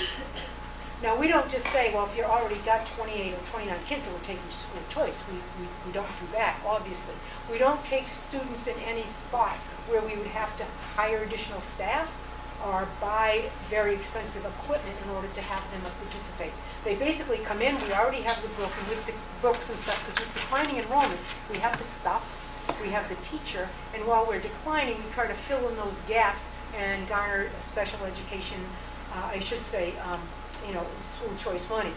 Some people say, well, what about school choice? I can't say to a student that might be special education, you can't come. But in special education, it's not $5,000. Any additional monies that we need to spend on a special needs student who comes to us on school choice, a paraprofessional, a one-on-one, ultimately an out-of-district placement, is all back billed to wherever they come from. So we've had, for example, students from Petersham who ended up being out-of-district placed for all of the time that they were with us at school choice, all back billed to Petersham. We never paid for it. We provided the services of simply the administrative services of getting the person through the IEP process and getting the person placed. So people, sometimes misunderstand, well, what happens if you get a special needs child and it costs you, way more than $5,000? So we're very cautious about where we, include our our school choice population in order to garner it as a revenue. If I could lay off a teacher by not having those students, then yeah, that's a bad thing. So I think you have to spread them all out. To be clear, the nature of my question was looking at school choice in and out as its own model based on this, this worksheet again. My belief was that it was from the DESE, but set that aside. I think the nature of the questions was, as a siloed analysis, as its own business, if you will, understanding the unfairness of the formulas, which are patently unfair. Right. And understanding that the number of school choices we have is a testament to the program in our district, which is great. Are we doing too much? Are we taking in too much? Is our business model stating that we're over our break-even point? And I think that's where this was going. But if it's, I if think you tell that me otherwise, then that's. I think that obviously what I would have to do, and I've done it for the committee before, is I identify where all of the kids are. We identify if I took those 10th grade choice kids out, could I lay off a teacher? Could I save what more than they're bringing in 10th grade? To do that across the district. And we're very, very careful about where we take choice kids. And many times the principal will call me and say, Maureen, not here, not this grade, not this grade, not this grade. Barry Elementary said not this grade, pretty much no grades. Most of our school choice students enter this district, some in the area in Hubbardston, where we have declining enrollments, which still require 2 teachers at every grade level, but those classes would be quite small. So we have some choice students there. We have very few choice students in the other elementaries because of class size. Most of the choice kids that want to come to our district really come to enjoy opportunities that are in the high school. We have a program of studies at the high school that is quite expansive relative to other school districts around us. And that's the draw. ROTC is the draw. Music is the draw. A very, very impressive visual arts program, a draw. You don't need to convince me. Yeah, and so certainly we're very, very conscious about what we do. Greg will keep me posted, and he will say, guidance will keep me posted and say, oh, we can't do this, we can't do that, don't take them here, don't take them there. And really, and Jess manages that at her desk, working with the principals and myself and so on. We can certainly continue to look at that information and provide more, because I mean, this is somebody who has this idea. And really, if they came and sat with us and maybe went through all of the numbers, we could help the individual understand why we do what we do. Obviously, we're working very hard to use this business model so that it provides opportunities for our kids. Understand, we're losing, what, $600,000 out on school choice, I think. And so we try to say, okay, when our kids go off to a voc school, that leaves us some flexibility in 9th grade, so on and so forth. So that was the last of my questions, by the way. So I'm gonna thank you for the time. Thank you for the time, and thank you, Mr. Pitney, for the other day. It was 2.5 hours, and I appreciate you guys staying here and chatting about the budget. Yes, Hi, I'm Kelly Hillcock. I live in Braintree. I am incoming kindergartner this year, and I work at the so that's very interesting here. I also concerned about the elementary specials. I agree with the front of the kid as a teacher, and in my experience in school. I'm curious about, I understand it's difficult to put all this money back into the towns. At what point does it become to put it back into some of the parents and offer some sense as an option to see service? So if you want your student to have specials 180 days a year, this is the fee for that. We're happy to offer that. Is that feasible? And if that's not feasible, is it possible to leave the school day the same length and give an extra 45-minute recess on those other 90 days? Clearly kids now don't play outside enough. They don't have enough time to play. So if they have structured time or unstructured time at school where that is the requirement, is that a responsibility to fill that time to go down into Well, I would have to say, unless it was with a physical educator, it would not count for time and learning. And it really needs, I have to be very cautious of time and learning and making sure that we meet those requirements. But certainly structured play is not a bad thing for our children. I would tell you that it's really very difficult for the school committee to levy a fee for during a class day, kind of program. And the expense is really well beyond what a parent would want to pay on your own. And there's no question that, some of this money will be pushed back onto the towns. I'm fully confident some of it will. Hearing your concerns and trying desperately to go back at this again and see if there are other opportunities. Believe me, we don't spend many waking hours that we're not saying, okay, what can we do? And looking at that high school schedule, looking at the middle school schedule, seeing how we can manipulate things to get, some library time for kids, because that might be something we can do as one of the specials. So I'm not done yet trying, and working on different things. Every time somebody gets a job, it's unemployment back, out of the budget. It gives us some more flexibility. And we're working very hard to help people get jobs and have been successful in a number of cases. So I don't think pay to play or pay to take a special is something the school committee can legally do, because it's not an extracurricular, it's part actually of the school day, which is time of learning. And beside that, I think you'd have to be so exorbitant, the rate to get $250,000. There's no question that we're going to continue to work with the towns, but we'll get to a point where we send them a budget, whether it be the second time or the third time or the fourth time, where we get to the late fall, if we haven't been able, and the Commissioner of Education will come in and make a decision about, have we done enough, and can the towns do more? I obviously would prefer that we are able to be as creative as we possibly can and to get some numbers that the towns can ultimately handle. I, of course, don't know all of their stabilization, their free cash, but we have worked very, very closely with the liaison from OCAM, who's here again tonight. She spends more time in these meetings than I do, and she and I have had very, I think, salient conversations. And we have, in running kind of in a parallel university, is our saying, if we could close some schools, could that shift money away from heat and lights and custodians to the academic world? And yes, it could, but it's very controversial. And most people are saying, don't close my school, don't cut the budget. And I don't know about the school committee, but I'm saying, okay, but it's really hard for the towns to say, okay, we're not going to close schools and we're not going to, reduce. I just can't say I want to cut more academic programs for kids. I'd love to not pay as much for heat and lights and so forth. We've done some solar net metering. We're going to try to do some more in that area. But in our parallel universe, we are continuing to work on what would it look like if we closed some schools. And I know that that's not a popular thing, and people don't want to hear about that. But we'll certainly look again at world language. We hear this gentleman, and we know that that's a huge issue. But world language versus study halls is really a horrible choice for us. Yes, sir.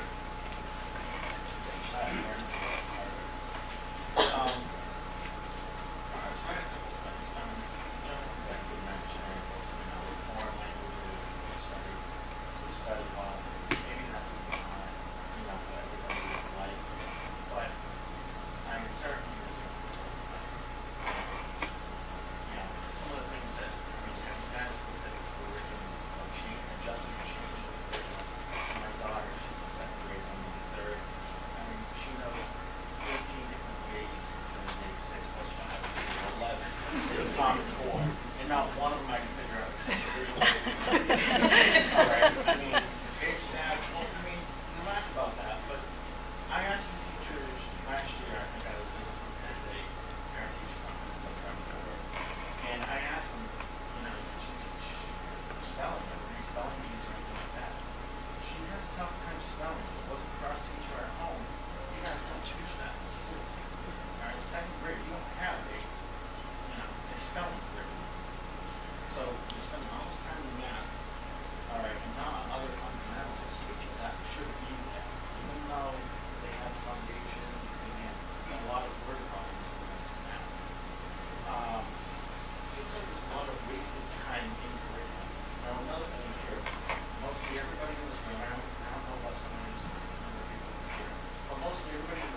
reason for that is in 1993, way before Common Core was ever a word anywhere, they changed the time and learning requirements in the Commonwealth of Massachusetts, and they said what could count and what couldn't count.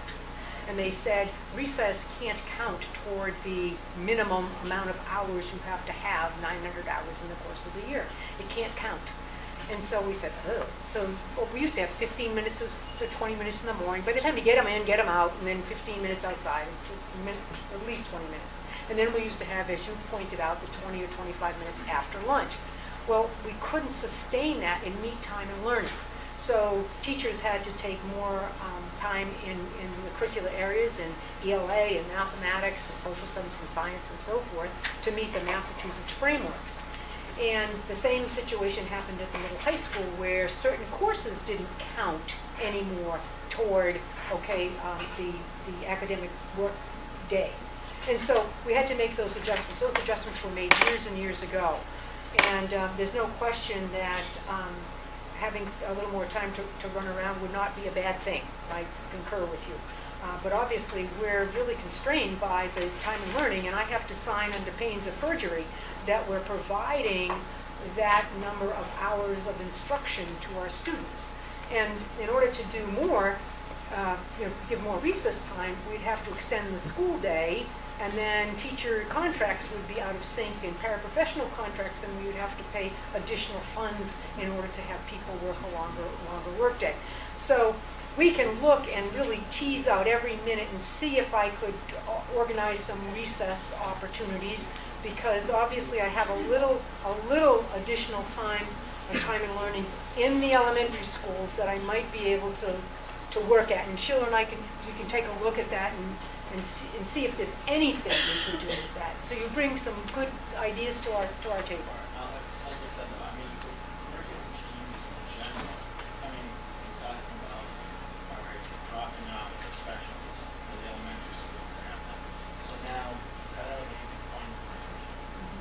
Well, we would hope to believe that the rest of it's kind of fun.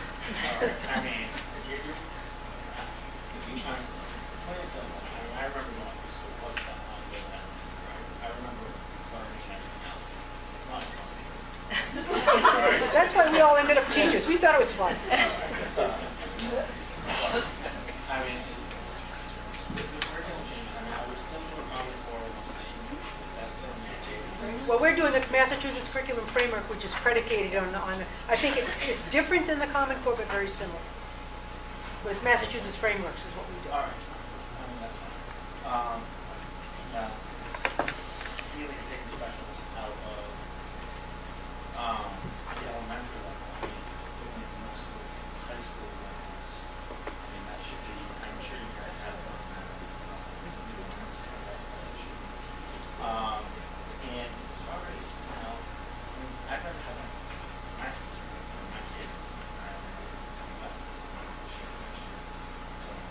I'd rather have kids, anybody else, kids here, learn how to actually spell and, communicate through our own content rather than, spending the time teaching a second language special skills. Kids right now can't even have a voice or, conversation because Well, yeah. phones and everything else now. So, I mean, when I have to talk to people in person, it's painful.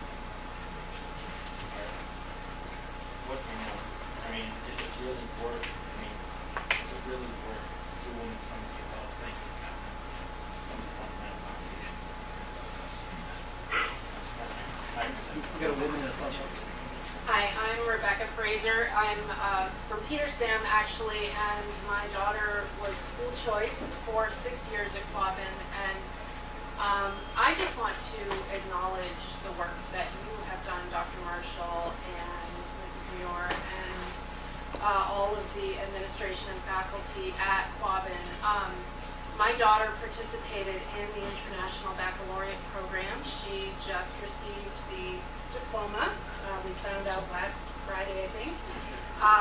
And it was such a phenomenal program for her, and also I really witnessed among her peers, her friends, the people she remained friends with all 6 years, the people who came and went in her friend group, it was such a pleasure to watch these students grow and develop as really as global citizens. I mean, just as an example, one of my daughter's friends actually suffers from anxiety, and it's been a real challenge for this girl. And she shared with me that because of IB, she felt challenged to give presentations, which would normally like put her in a state.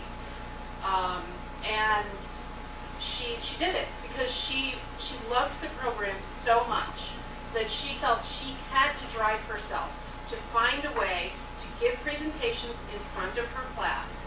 Just that alone to me is huge. Now this girl is going to a very nice private college on scholarship in the fall. My daughter, you know, has always been driven to succeed, and nothing would have changed that. But the International Baccalaureate program really inspired her to push herself even further. She came to me in the spring of her junior year and said, I know what I'm going to do for my community action service project. And I said, oh, what's that, honey? And she said, well, I'm going to put together an art show. And I'm going to invite professional artists and students to submit their work, and it's all going to focus on mental health issues. And my daughter is a photographer, but she didn't even have the opportunity to take, I mean, she did, but she was very involved in other things. She took a few art classes, but she loves art. She wanted to focus it on mental health issues and use it as a fundraiser for the women's shelter where she and I have volunteered for a few years.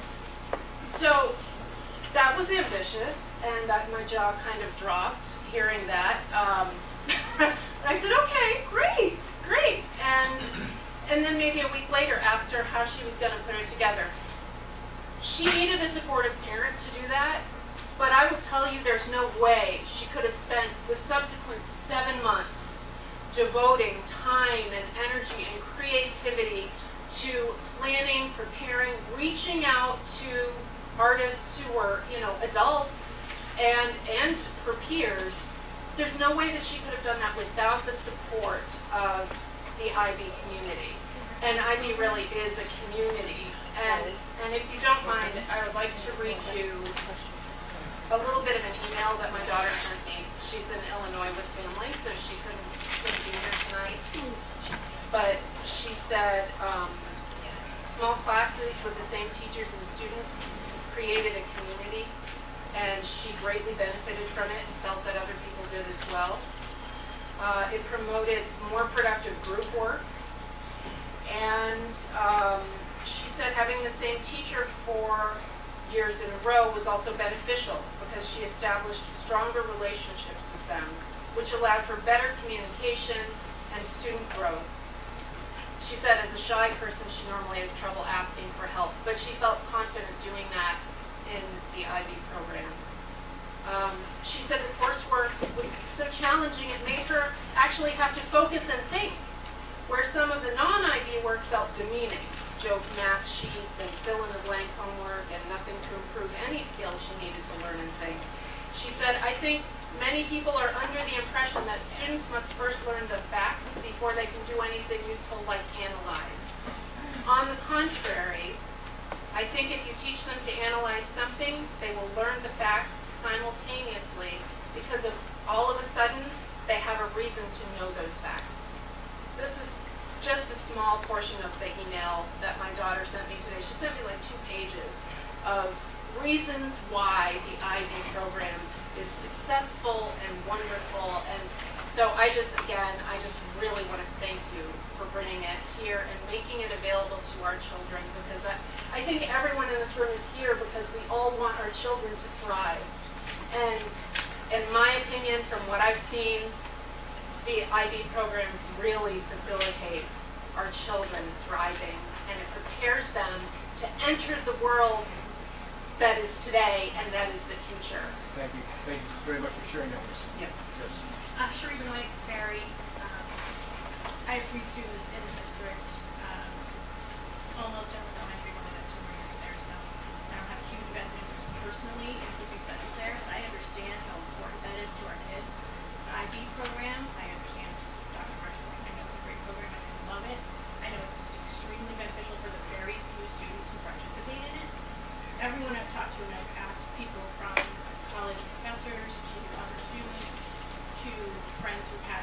do both AP and IB, it really doesn't make a difference which one they do. It really doesn't. And for the few students who would benefit from quabbing, it doesn't make any sense to keep that program. My personal opinion.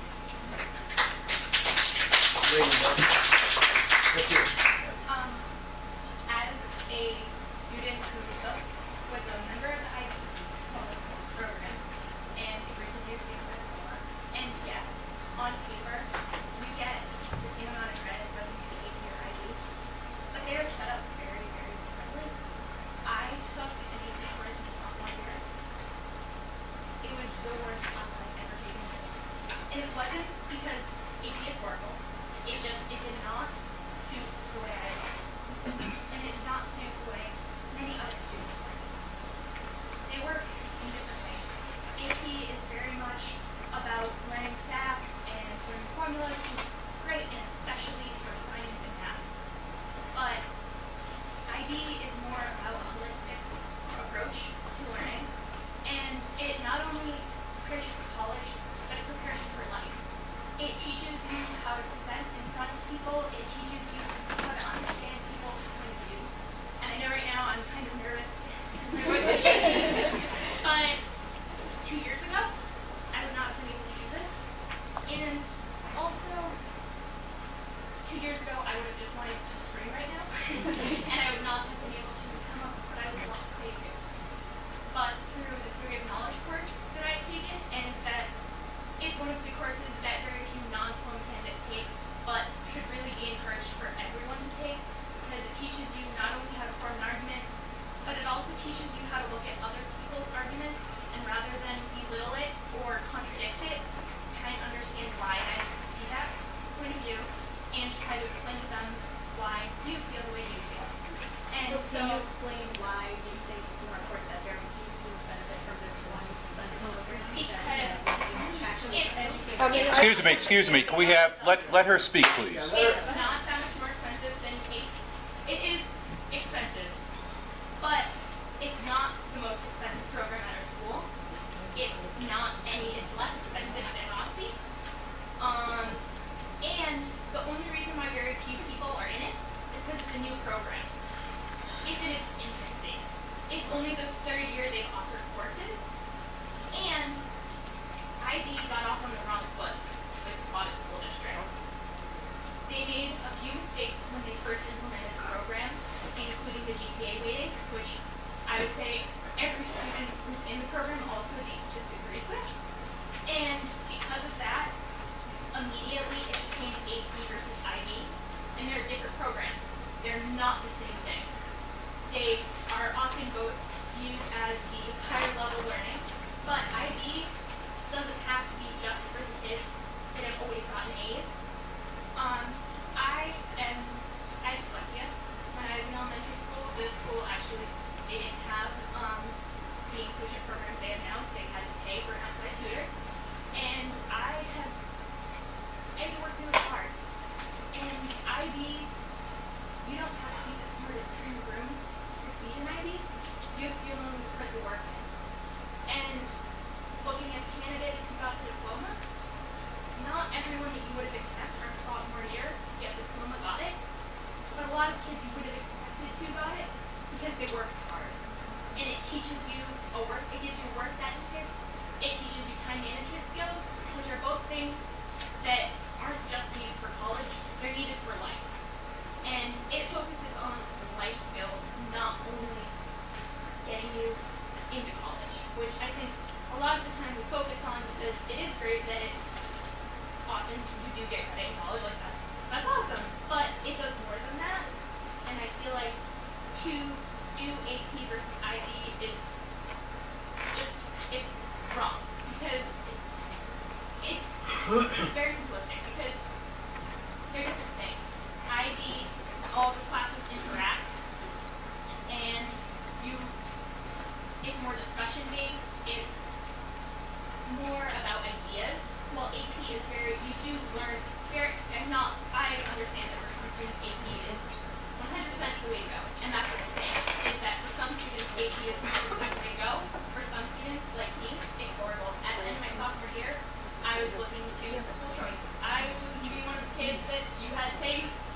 lot of money for them to go to a different school. But IB can't be in the district. And there's also, as our program becomes larger and becomes more successful, it's going to bring in a lot of students. There are people that pay to go to very exclusive schools to have the chance to take IB. So you're going to get kids that school choice into our district for this. And it has very good, very strong art and music programs. We had fully we haven't put them in entirely yet, but they will continue art and music in high school, which is something that is also something that we're looking at losing. I'm sorry, if you took IB, you could not take art and music. And There's, I'm not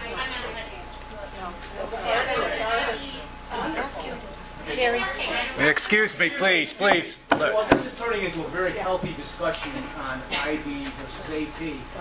You know, quite honestly, this represents a very small portion of our task at hand. And, you know, in addition to comments relative to the IB program, I'd also be interested in comments relative to the other cuts that were proposed tonight and how folks could actually sort of make some recommendations. I mean, we've been working on this since February. We had a public hearing in May of which 3 people showed up, and we really need some, you know, concrete ideas and recommendations from folks. This lady right here has been waiting a long time. Second. I have one daughter who just graduated, one daughter who's in high school. I'm not going to go on about one AP, one IB, you know, like for IB and AP, I'm guessing. But this is a public school district, and I think you made an excellent point that I think the specials at the elementary level are really critical. I think there's just been huge amounts of research, which Mara presented maybe some time ago about the value of music in education, as well as arts. And we all know, you don't even need studies to tell you that phys ed and recess time are critical at the elementary school level. I don't have kids in the elementary school, and I'm telling you that I think it's more important to keep those specials at the elementary level. Across the board, it doesn't matter about your background, it doesn't matter your social status, your socioeconomic background. Across the board, these specialists increase reading skills, they increase math skills, they decrease behavioral issues. We look at those huge numbers that were paid to staff to come in and address behavioral issues. And I know that that's not your fault, that's the kids that are coming into the school. But the arts make a difference. They make a difference in that. There's 30 pages of studies showing that it makes a difference in it. It's not saying that. It makes a difference. And if you cut it at the elementary school, and I know that the money has to come from somewhere, I understand that. But cutting it at the elementary school is short-sighted, because when it goes away at the elementary school, it backs out at the high school. And I tell you, I've got a kid in high school, no kids in elementary school. I would rather see both AP and IB go than to cut specials at the elementary school. And I don't have to pay elementary school. That's how important I think it is. Could I just ask a question for clarification? I heard a lot of clapping over the specials and so forth, and I had my clapping to yours. Do you believe, is this so important that we should go for it? Should we go to the towns and say we can't let this go? Or do we go in and cannibalize other portions of the budget in order to get specials back? That's really what that we're grappling with. We're saying, do we go in and try to get $250,000? Me personally, I would love to see AP and IB just Well, that's probably not ever going to happen.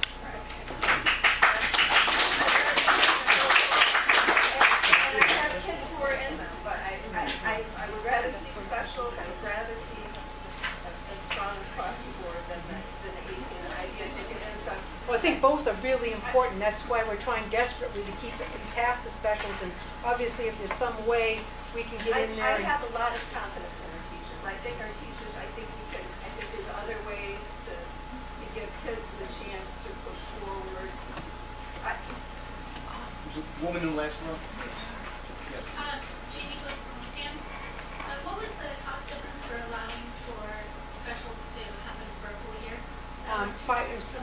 $100,000 for specials for the full year, and we're putting half of those back. So we need another we need about $180,000 more out of the budget somewhere to, well, I don't know, is it 100, you think we can do 180? Okay, so 180? one of your slides talks about construction coaches for ELA and math, Yeah. which is about 229,000. And you talked about needing that professional development. Well, not professional development, this is actually work directly with kids. This is work directly with kids. Right. Oh, So coach. help the teachers with lesson plans. Thank you, Charlie. Design and model lessons with teachers, observe teachers, provide feedback, facilitate professional development, analyze student data with teachers. I know the quality of teachers you have in this district, and they can work together and do all of those things together in those Wednesday half-day sessions. Well, research would disagree with you. But at the expense of losing specialists at an elementary school level, you're now taking that money and giving it to teachers who can work together to make up Well, that see, difference. if I diminish the quality of teaching, He's asking for a different, some way we can look at this, to take money from somewhere to fix it. And I'm just offering, has that been looked at, to take the money from that? we look at the success of our intervention program and student achievement, and that is of critical import to us. And letting go that program would be counterproductive to the mission of the district. So, listen, I want what you want. Sorry to interrupt, but it's kind of the same exact thing. The interventionist, I'm large health, I teach first grade and represent a household parent. And I think the interventionist program has been wonderful. They've given us so much support and definitely helped with increasing our data, especially with large class sizes. I think, hearing IB has only a few kids in the class. I'm going to have 27 this year. My daughter's been 32 in her sister's class. So that is a little I will guarantee you that IB will not have very small classes. Well, and that's a whole different thing, but I'm trying to see what directly affects the most children positively. And I think having specials and having well-rounded children and consistency, I know the week we have MCAS, those kids having a different special time throws them for a loop. So I'm picturing 90 days of having specials, 90 days not. I'm also thinking as a parent, finding childcare for 90 days. I'm just thinking, like, that's huge versus not the interventionist, but the 3 coaches who come in, which were so important when we started Readers and Writers Workshop and Go Math. But we've had those programs, and I feel like we have very competent teachers that know the programs now, minus if you get moved to grade or you're, new to the district. But that's 3 positions that total over $200,000, which would help get back the specials full time. And to me as a parent and as a teacher, I just feel like that's huge. Do you think bringing just $1 million worth of my fear is we can get in and do some machinations and get all specials back and still have assessments to the member towns that you saw. I need you to say to me, Maureen, we're behind you. And if these things happen, we're going to support specials. And if you make other adjustments, and I'm not going to say it's going to be coaches, but if you make other adjustments in the budget, ultimately, come to OCAM. You got to come to New Braintree. You got to come to Hardwick. And can we get this budget passed? Claire, What I was going to say is we need to have people like you come to the town meeting. We gotta. We don't have hands coming to the town meeting. And there might be very few of you that are there. But we need to have more parents come to the town. she's talking about OCAM. She represents OCAM. Because I can tell you right now, even with what is additional $1 million deficit, that still means we're in a $100,000 deficit position in Oakland. Now, we have to have citizens get to the selectmen and tell them that they want a Prop 2.5 on the ballot. Or else this will go down again. This won't be the end of it. So you have got to start to get more people to come to those town meetings and to talk to this about. This lady right here. Maureen, do you remember a couple of years ago when we came up with the idea of doing like a 4-day school week with extended time to save energy costs? Yeah, well, I get got that passed, but then that was kind of a big hoorah. Senator Brewer really helped us out with that. Yeah.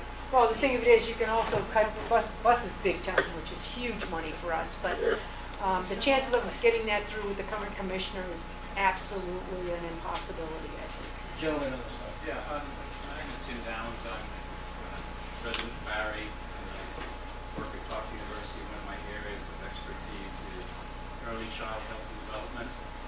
I'm very concerned about you basically saying that you're going to take care of half of this shortfall by cutting what I don't think should be called specials, because specials suggest that this is some kind of add-on we do, that is in addition to other things. I think these are things that are absolutely fundamental to children's health and development, particularly early life stage health and development. And I think it's just worth going back.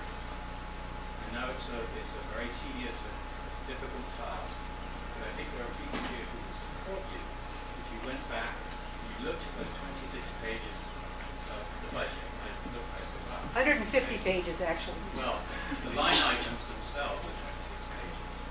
Surely there's a way to find $200,000 by going back through that. Because I think, and with all due respect, and that's a very, very difficult task, but I think it's academically irresponsible to cut those special programs. I think it's irresponsible to do a lot of the things we're doing. There's some other folks. The lady at the door. Just so people aren't arguing over things that are listed. I hate myself for actually suggesting this, but but I know that, well, first of all, I know that this problem is statewide. It's everywhere in every single district. That being said, the Wachusett district has half-day kindergarten with the lottery for the full day. And if your child gets into the full day, you have to then pay. It's like $3,000, which is outrageous, but I know it's Wachusett.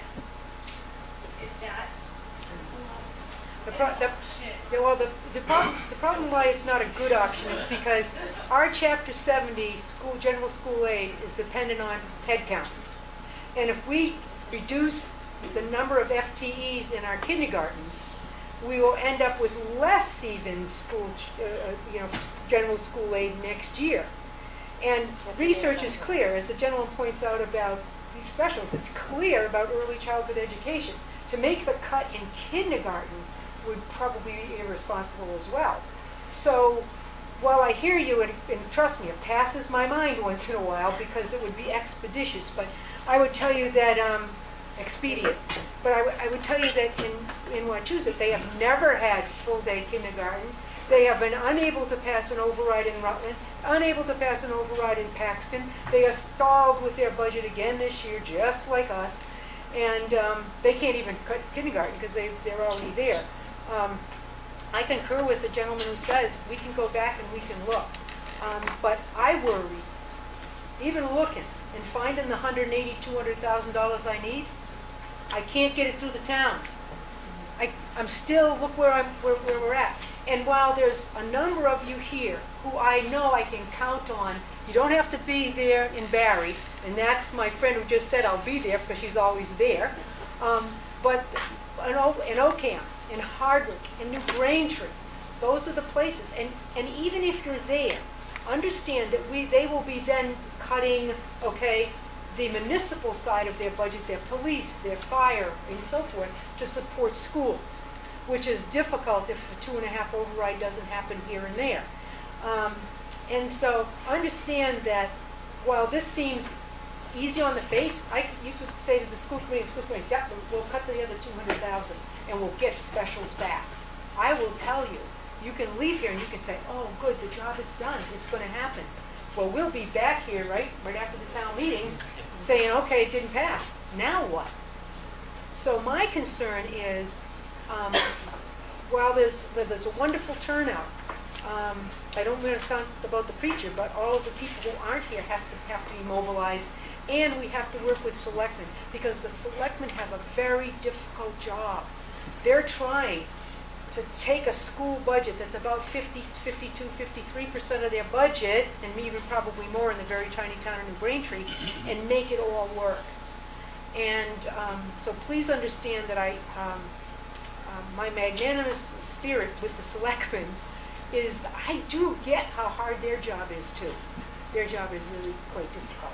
So I think we've heard a lot of information for the school committee, and I guess what I need is direction from the committee as to what you need for Thursday night. Because obviously you will send us, I would assume, with a task on Thursday night. Can I just ask one quick question before it has to do with your million? You have this We'll take 3 more questions. Okay, that's number 1, all right? We have this $1 million number that we've been working with, right? So and now we've recalculated what the assessments would be for the town. So now it's become this fight between those kids who want to take advantage of a program that offers any student, not just a student who has a certain score, and you want to sort of help everybody. And we're down this 200,000, right? So what happens if we just add the 200,000 back to this $1 million cut and make it a $1,100,000 cut? What does that do to the numbers? Does it really change it that much? Does it really change those numbers up there that much? See, we went in and cut the budget, that 300,000, and so. Right, you cut it $1,300,000. So what I'm saying is you need $200,000 or $180,000 to make the specials work. If you just put that $180,000 back in the budget and make it a $1,100,000. Cheryl, you can go to your spreadsheet and do that, can't you? I mean, I'm just saying, I'm not asking her to do it right now, but well, we can't. Think about what does it do to those numbers? Well, Does it really, understand. If we go back and ask Harvard for 11.3% versus 10.99%. You guys are optimistic beyond belief, and I applaud you.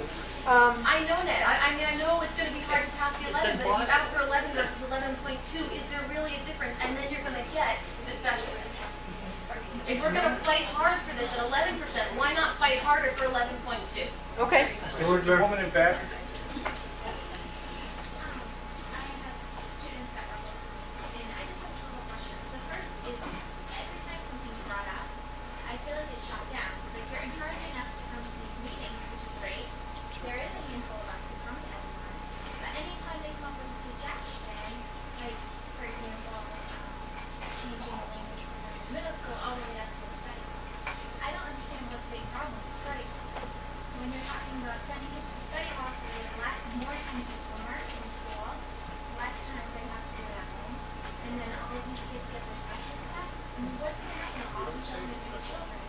Not enough.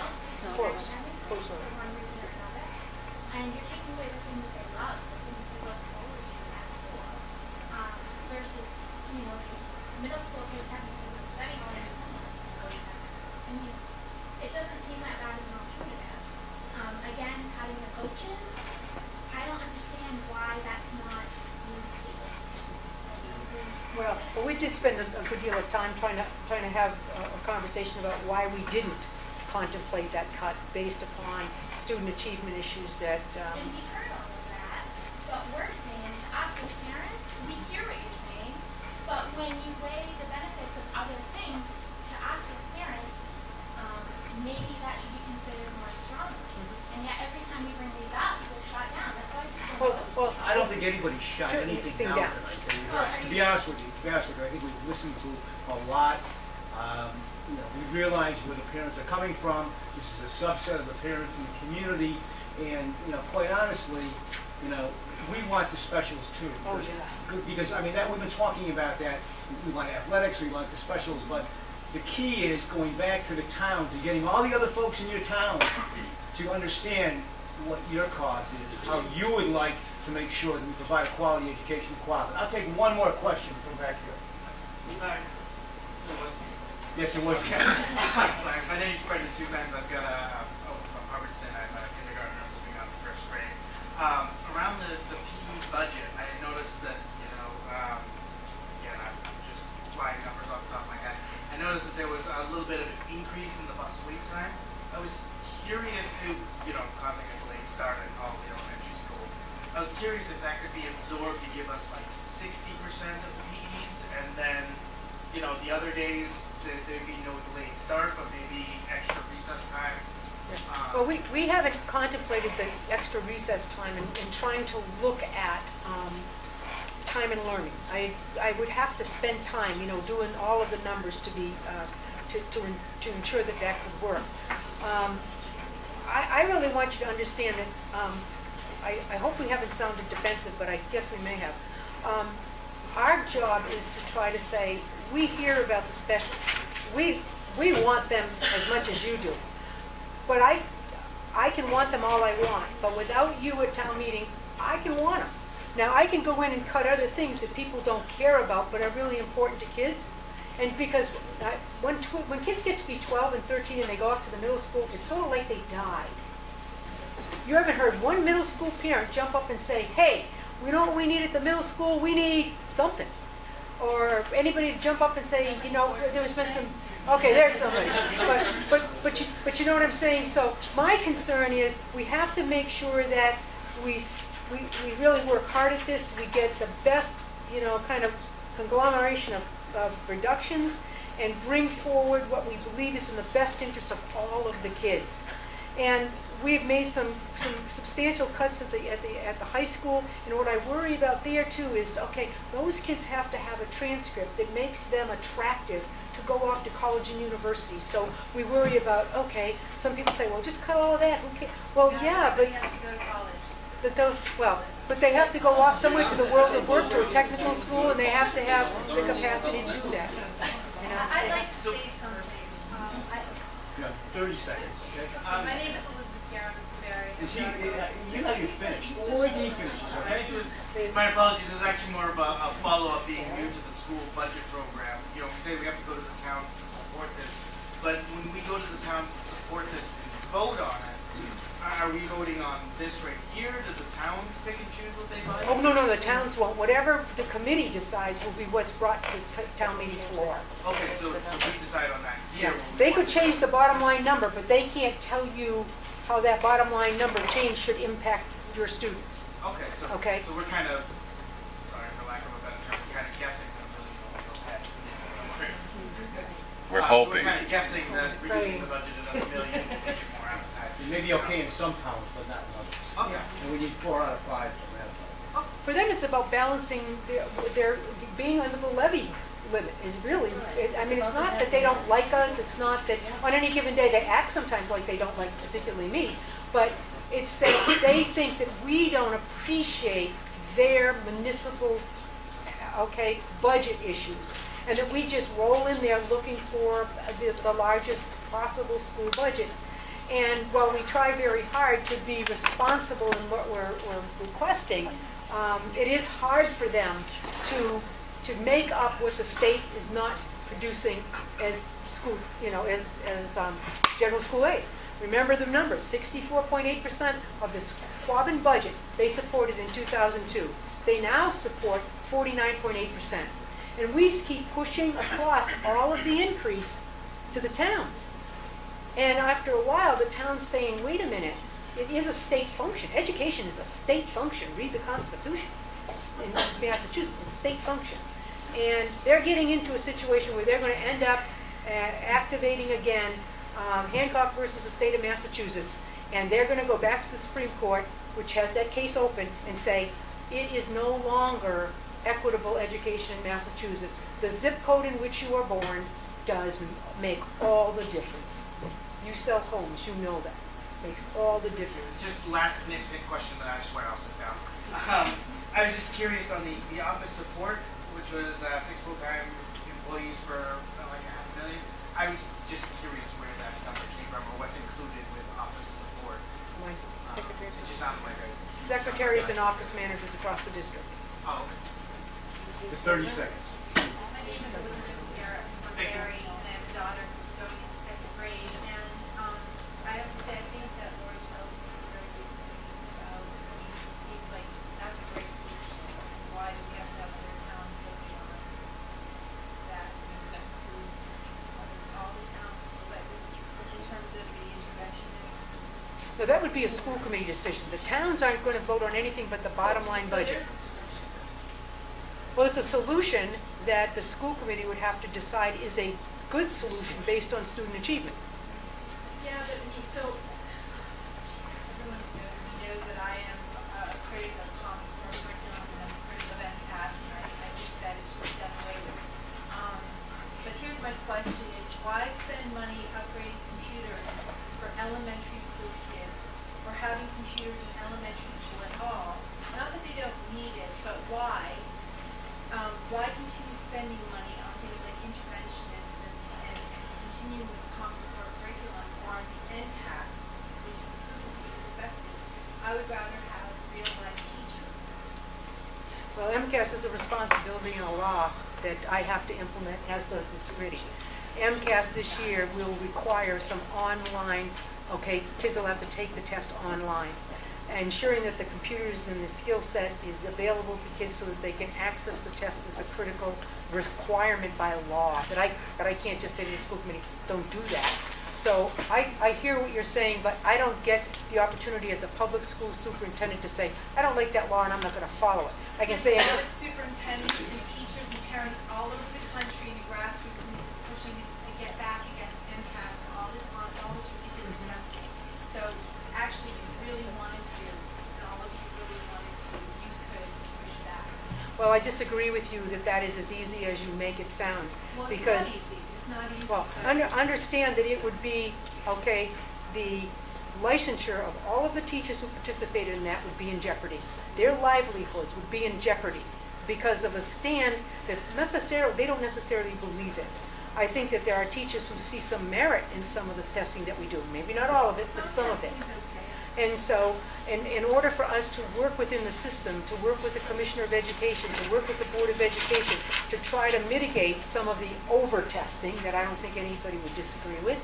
But right now, with MCAS 2.0, they will be required, our students will be required to take those tests online and utilizing the hardware that's necessary to have in schools. And I really disagree that we should not have access to hardware for our youngest learners as well as up through the high school. And certainly I agree that we should work very hard to have those specials. We should try to get them back into the budget full tilt. We should look at other opportunities.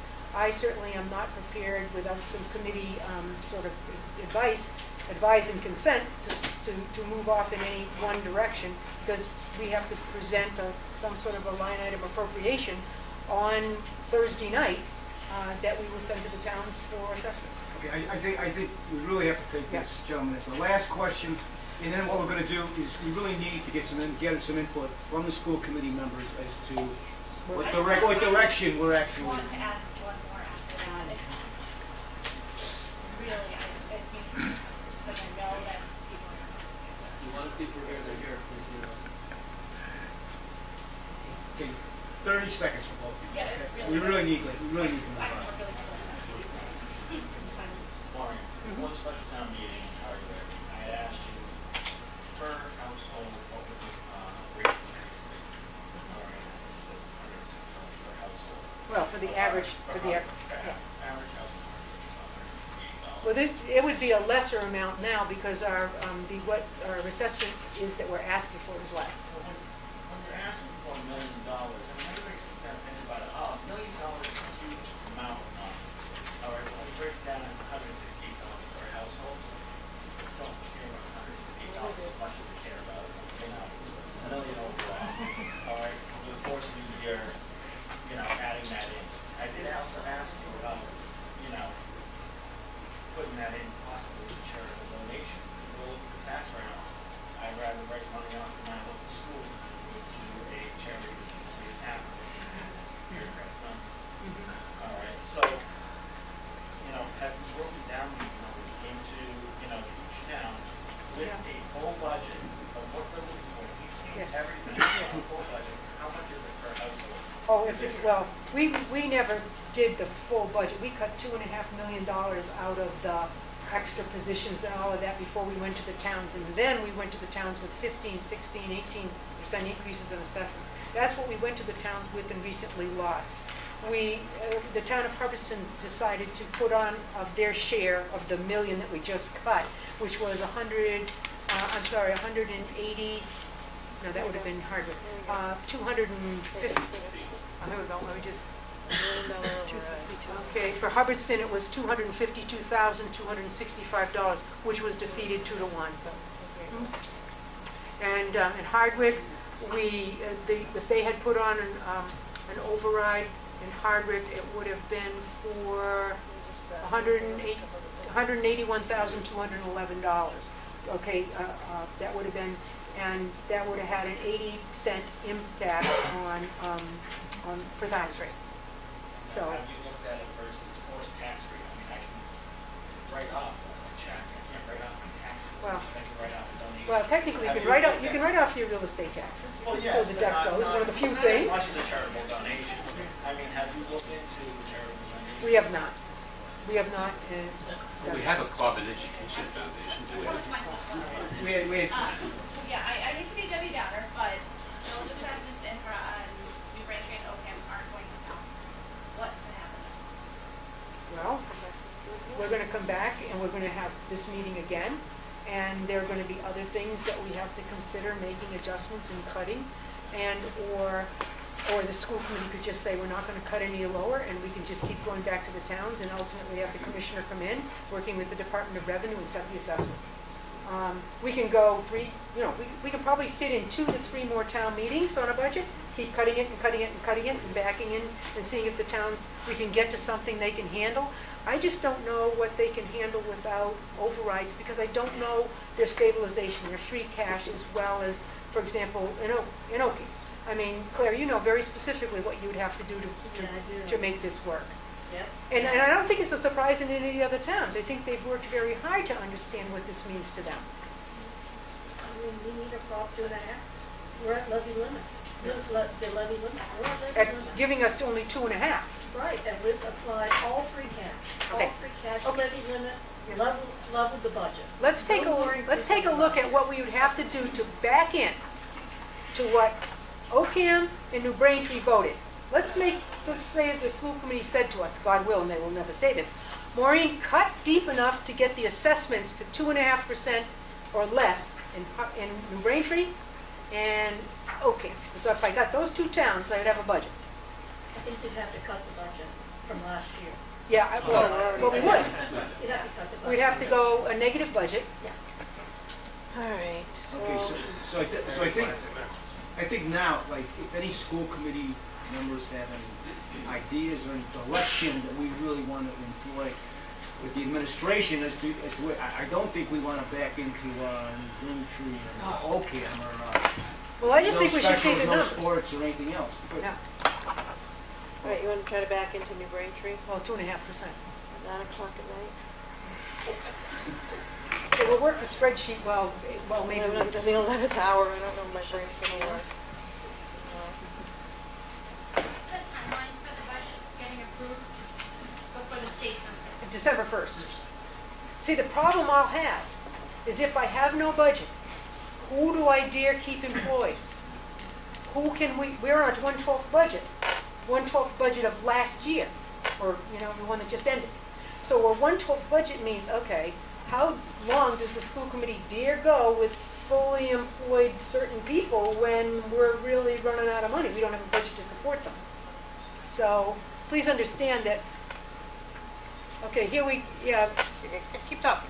Hey, being on the spot here. Can you just clarify what you said the other night, which was essentially that when the commissioner comes in, he has essentially 3 options, right? He could tell the school committee they have to go back to them and they haven't done due diligence to meet the town's needs, they have to cut more. Right. He can say, nope, it's good, town has to pay it. And he can add money to it.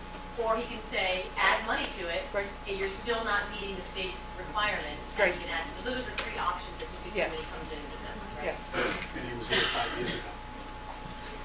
And what did he do? Just say, this is good enough? Yeah, you said the budget. Pay the budget. Yeah. Okay, so we're very close. We don't have Oakham, we have New Braintree. We have 4. We'll have 4. If we cut how much? How much do we have to cut?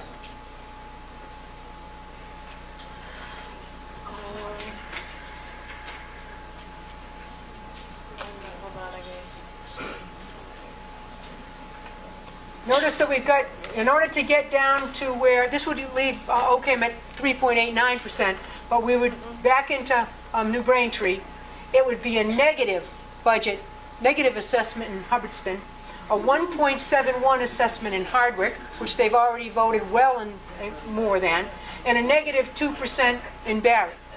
So Barry would walk away with 8% sitting in a line item, and I could go to the town meeting, which sometimes I get to do, and they'll say, to take from the Quabbin Regional line item, blank, blank, blank, $50,000 and buy a new this.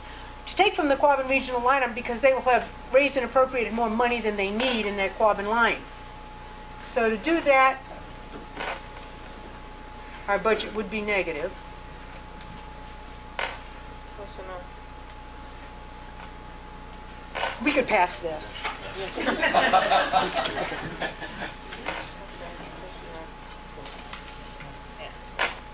Okay, so now we've got OCAM at 2.47. So now we've got all of them. We can't do it. I mean, I guess we could do it, but you don't want us to do that.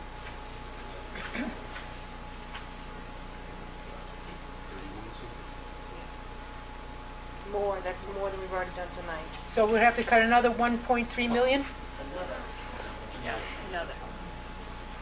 2 point something. So you would have to cut from what we've done tonight, the $1 million we've done tonight, or the $1.3 million in expenses, another $1,085,000 to get New Braintree basically at what they voted, and another $1.3 million to get OCAM to what they voted. And our budget would be in the negative. And the budget would be a reduction of 1.25%. You said you've enjoyed every year 1.86% growth. That's not what we... It's an average. Our average compounded as 31.something%. Correct? No, it's about, it's 13%. Every year it goes up 1.86% in 15 years. It's about 31%, 32%, somewhere in that range. No. What we said was, from FY02 to FY16, it went up 17% in 15 years. That's all that I wanted to say. It went up. I did not do that math, so I just did from one year to the next year. So, I mean, have you ever run negative before? Yes. Yes, we have. Okay, how far negative are you? Page 36. Is it like 1% or 5%? That's all I'm asking. We can tell you in a second. In FY05, it was a reduction of 6%. In FY11, it went down 3.4%, and that's the that's what it's gone. What are we looking at reduction for tuition? Because if you ran in the negative. I don't understand the question. I mean, what's the percentage this year? If you're running in the negative. I mean, Over last year, the difference between last year and this year. Sorry, I still don't understand. The difference between last year and this year. What percentage will go down? We won't. We won't. If just put up for a number, what's the negative? we won't go down unless we go to these numbers that we're talking about. Yeah, For the that's what break. he's asking. It's right here, 1.25. And that's at the OCAM number, 1.25. All right, so you run negative beyond that. Yeah. But that doesn't solve The problem. the problems that everybody in this room is concerned about with the specials, and, you know, in athletics, and, you know, language. It can be done. Other committees have done it in the past, so that's why I'm asking. Well, yeah, the circumstances were probably somewhat different, because now, the, If you had contracts open. yeah, if we had contracts open and so forth, but not only that, some of the increases in the budget, I can't touch. There's special education increases. I can't go into the increases, which often we can, and, you know, kind of mitigate, I can't do that in this budget. It's a very unusual circumstance. Plus, we were getting more money from the state then. In Yes. '05, we Yeah. were still getting about 60% from the Yeah. state. Which helped. Wait a minute, I think, can we get back to Mark? Go ahead. Okay, so, Steve, yeah. Yep. So I have three things I'd like to talk about. We've talked about IB for years now, literally years, since it was first brought as a proposal to the school committee. It seems like almost every meeting it comes up. There's a strong contingent for it, there's a strong contingent against it. I've always been in favor of it. I like the program. I've been a skeptic of something, can we afford it with the budgets we've had? I'd love to see it stay in place, but I'd like to actually get a vote on the school committee. We talk about it all the time. Maybe we can actually have the school committee vote if we want to direct the administration to looking to remove it, and have a vote and put it to bed. So I move that we direct the school committee to eliminate IB. Well, I think we should make it a little bit nuanced, because I mean, I would be in favor of saying we can't have small classes. If we have to sacrifice the diploma by eliminating some of the small classes, that might be an alternative to removing it. That was my question. Has it been changed? Yes.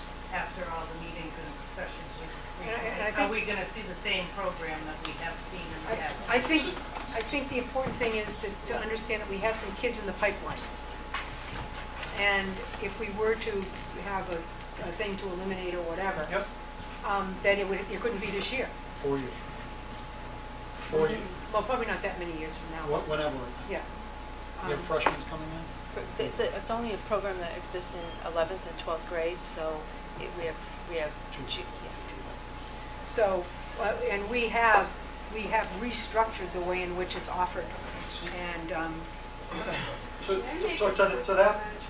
to that point, I don't believe, obviously the administration should be running the program efficiently, effectively.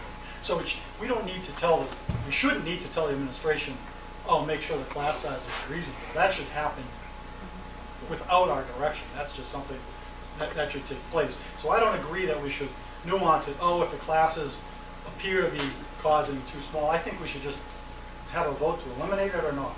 And we either get in bed with the program and say we support this, or we don't. We've talked about it for 6 years now. I think we should. If we don't have a strong vote one way or the other, next meeting we're going to talk about IB again. We talk about it all the time, and we've heard the teachers talk about it. Mr. Barringer came and gave a lengthy dissertation on what the teachers thought of it. We've had people come here and support, and we've had people come here and not support it. You were invited to come to that meeting. I can't confirm your vacation. To that point, it doesn't solve our problem. I don't have a problem. I don't have a problem with what you're saying, and that's why at the last meeting I said maybe it needs to come up to policy and review. If it's a budget thing that we say we're going to cut it because of this budget, I understand that and appreciate that. I'm not going to say I agree with it, but I understand it. On the flip side, if we're saying, okay, maybe we need to phase it out after 2 years, etc., to me that's a policy review thing that goes on next October. I mean, Yeah, I don't argue that, but we just spent another hour tonight talking. No, I understand. I know where you're coming from, and I don't have a problem with that. But I'm just saying, if we're looking at a budget impact, what you're saying won't have a budget impact. Okay. Can I just add something? Because I made a statement. Actually, we're discussing now committee members, and we had 2 hours of comment, and quite honestly, we need to move some comment from the committee members who are going to make the recommendation to Maureen to actually proceed forward. Absolutely. All I want to say is that not all the IB classes are small. Yeah, we understand that. Okay, we just want to understand make sure everything. that's clear. Mark, let me just, so at least from my point of view, obviously there is strong commitment to the specials. So maybe Maureen, at least one thing I think you would look at, were you done? You weren't done. I can pick up after you again. Okay. Is to look at the amount of the half specials, or the second half specials, the other half specials, however you want to identify them, and see if we can take that amount and find something comparable within the budget that we could live with, so we don't lose the specials. I mean, to look at it. I'm not saying once again that everybody's going to be fat, dumb, and happy over this, but at least something to look at. I think that's okay. The only concern that I have is, are you happy with? We're not happy with the stuff of the cuts, but are we going to go with those assessments? Not those. But are we going to go to the towns with those assessments? Because if you're going to say to me, get the specials back, cut enough to get the specials back, and then cut another 350, 200,000, or whatever, that's a different challenge to me. Because boy, that's tough. Let's talk. So Mark, okay, so Mark, do we want to entertain this as a full committee now, or do you still want to do it as the budget? Because if it's a budget subcommittee vote, some of us can't vote, obviously. If we're playing with a full committee vote on something, then the full committee should vote, obviously. But are we entertaining, is this Stevens' motion that we're talking about? I'll second the motion. Mark, wait a minute, Mark, Steve is right about that, okay, in the sense that, and I'm willing to amend that motion so that the students that are in the pipeline should have the right to go through. The problem is that we already have students, new students, enrolled in the program, and that's going to be create a problem for us later. So we have to eliminate that, or give Greg a headache by saying you got to reschedule, because those kids have been made a commitment already. That's what we got to look out for. And the thing that irks me the worst is small classes. We cannot afford to spend a teacher on 4 or 5 kids. Please understand that you have many small classes in many academic areas. Do not for one moment believe that this was an IB issue. And it is an issue that we have, I think, mitigated the impact of going forward. So I think if you're saying to me, no small classes, Greg, and you look at it, you know that that means all areas, because there are many classes. When you get into some of the advanced math classes and so forth, to say we're not going to offer those, to get into advanced world language classes, which are small. Right now we kind of combine them as we try to manage those. Art, music, we have small classes there, we do combine them, but trust me, there are a lot of small classes, and so we really have to look at all the small classes if that's the charge. I would just like to disagree with you really quickly. In AP Calculus, 30 kids were in my class. We had to have 2 this past year because there were so many kids. Same thing with AP Statistics. And music, it's complicated. We do understand all that. You made a very effective presentation to us at a full board meeting not too long ago. So I think it was a policy meeting. So please, let us move on. And there's 50 kids easily in band, and it's extremely efficient in terms of every single kid in that classroom will learn. Even if you Okay, can't copy in. we do understand that. You made an effective presentation at one of our meetings. Very good. So I just have a clarification. Sure.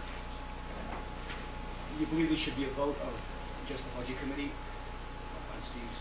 Is Steve a member of the Oh, budget subcommittee? Well, then he can't. No, he's not. That's what I'm saying. So if we're voting to recommend, if we're just voting to recommend something for the administration to go back and present to us Thursday at the official full committee, then we should all be doing that. If we're looking at the specifics as to either IB, if we want to take that vote Thursday, that's at full committee. Once again, that's fine. But certain things, I'm not on the budget subcommittee, so I can't vote on certain things, and some of us can't, some others can't either. So I guess I'm trying to figure out which way we want to approach this tonight. Can I make a recommendation not being on the budget subcommittee? Ask the budget subcommittee chair.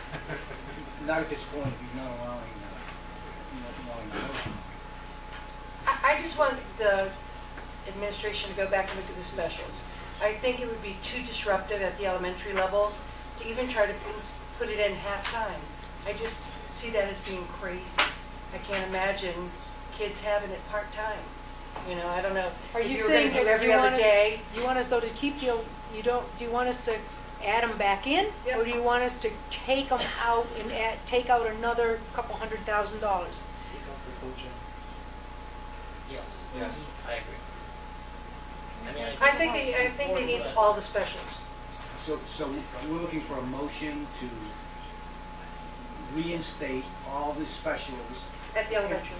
at the elementary level, and at some point, which would be Thursday night, provide us with a laundry list, which is somewhat more expansive, which may include coaching, as maybe some reductions in coaching, maybe take a look at the languages again.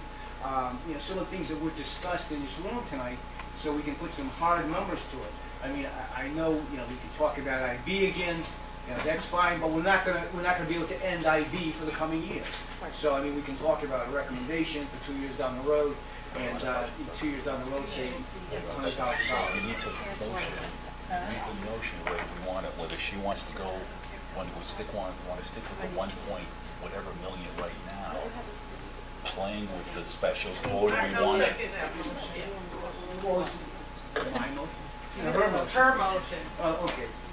So could you give us your motion again?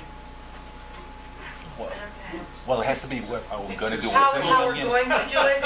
Are we going to do it within the million that we just I set think we here? need to do it within the million. I mean, to be honest with you, I know New Braintree's not gonna pass either one, which is a scary thought to say. Well, yeah, but You know, I mean, but I have to fight for what those kids need, and I think they need that. And I hope the townspeople hear that. So your motion is to Find it within the million. bring back, reinstate the specials. Correct. I would say, take a look at the coaching. I would prefer that while that be, that we would consider that I would like to have opportunities to look at other things as well as that, maybe a piece of that, a piece of something else. Well, I think the language at the middle school though, I think having kids be free, I know you said study hall is like, okay, they're in study hall, they're studying, but the kids that are like doing well are studying, the kids that are not doing well are not studying, and they're being disrupted. I've been in study halls, and that's what I do. I don't think we have a second yet on picking. And I'd have to Yeah, hire monitors to cover the study. Debbie seconded. Further discussion? I have a question. Okay, I'm real familiar with music and art and everything, but I'm still not sure what the coaching people do. So how can I tell these people to cut coaching when they can't show the positive results that is occurring in the classroom because of coaching? I don't think we can say to cut coaching. I think Maureen has the prerogative to go back and look at the budget to determine where, sad to say, she can get that money. Another $370,000. Yeah, to bring specials back, it'll cost us, what, $370,000? Well, let us work on it. Let us work on it, and I think eventually get there. I think we have to be realistic, though. I think you have to look at those assessments. And while I'm happy to go back to another round of town meetings, we'll get Barry. I think we'll get Hubbardston. I'm done talking. I just wanted to comment or ask, I know, we don't talk about the middle school kids, but I'm a little concerned about the middle school sports, because how can we grow? No, we're gonna keep. You're gonna keep them there completely? Yes. Well, not completely, not completely. The little wrestling program, I think, is So going you're to gonna middle cut school. some program? Yeah. It's already been cut. Where it's Cutting undersubscribed. The JV soccer and baseball and softball. That's in there. Yeah. Whatever that's there, okay. But you were right about that, we agree. Because it's a good feeder, and it's something for kids to do with those. Yeah, she knows that. At those ages. Mr. Brophy? Thank you. Just a couple of questions in regards to adjustments. As you can see, aside from folks that have come out and have made their points known for what they believe in, you already can see it and hear it in our own committee, a committee of 15, about what we find is important and what's dedicated and what's needed. In regards to your first look-see at making the adjustment on the specials, nobody is going to say that specials, they should be cataloged as specials. We understand why they are, is because they deal with the prep time for teachers and how it's dedicated and how it's put together.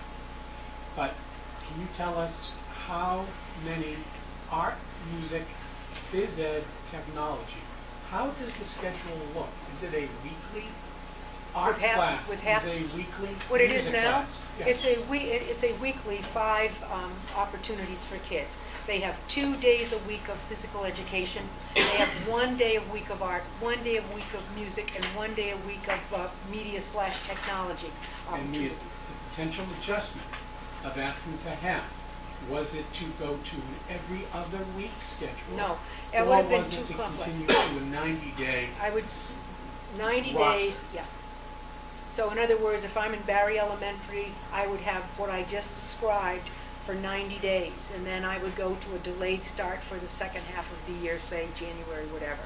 And then the other schools, whether it be Hubbardston and another school, would pick up and get half a year of the specials. There's no question that we concur that we should have all these things for kids. I mean, and like you say, trying to decide which part of the baby we want to cut is really hard. And I certainly hear from parents, but please hear me when I say, without your backup, huge backup in town, this is not going to happen. And we'll be back here again because we've lost the budget in 3 of the 5 towns, cutting again in order to try to get an assessment that's workable in the towns. And it's very hard for me to know where they're, I think most towns are very close to their levy. OCAM is. I'm assuming that Hardwick's very close to their levy. Mark, just a couple of on the follow-up, if I may. Sure. Again, I appreciate everybody's comments around here. And here we are starting to pit, and we've been doing this for several years, pitting programs against programs. We have a district that we have 300 folks that come here. We have school choice. We have a district that people want to come here. We have a reality of a 2.5 perspective, and we don't have towns that grow and have the ability to have growth. So this is the reality we're in. We need to stand up if you want specials. I do not call it special so that I understand what early childhood education is and the development of children, what is important. But at the same time, we need to stand up and we have to pay more at times. Now, we have asked the teachers and personnel to give up zeros along the way and steps. Can we ask again? Yes, we can. We have to go and ask that. We would have to ask that. That could be a potential opportunity. But again, it takes all of us to move this forward. It is not just up to teachers, and it's not just us to cut programs. It is not about IB, ABC. It really is about the programs, what we think is important for our kids. And as you see, you already have people around this table that believe the same beliefs that you have. Last year we had folks that we have class sizes of 28, 32, and 35. That's very unhealthy. Now I'm going to advocate for teachers. At the same time around the table here, teachers have class sizes, I don't care if it's 22 to 33, but you do not have children or students that are in the average range, and I'm saying that with respect, because they're diverse learners. And diverse learners have needs from anywhere from the upper above level to the lower level. And coaching and other interventions support that. I cannot have the teacher be all things to all people. We ask that. We ask that from every teacher to do that. But they can't physically do that. Through the leadership and the support of the district here is how we decide not only what's important. Yes, we have measures. Yes, we have measures that determine this district of how we get more money or less money or become a level 5 and be taken over. But you have to have those measures in place for our children to succeed. The digital divide, here we are. About 9 years ago, the towns told us to go put your head in the sand and make the $2.5 million and make technology work. For 9 years. Now we're nickel and diming once again. Once again, nickel and diming. The digital divide is real. Is real. Our students are not getting it.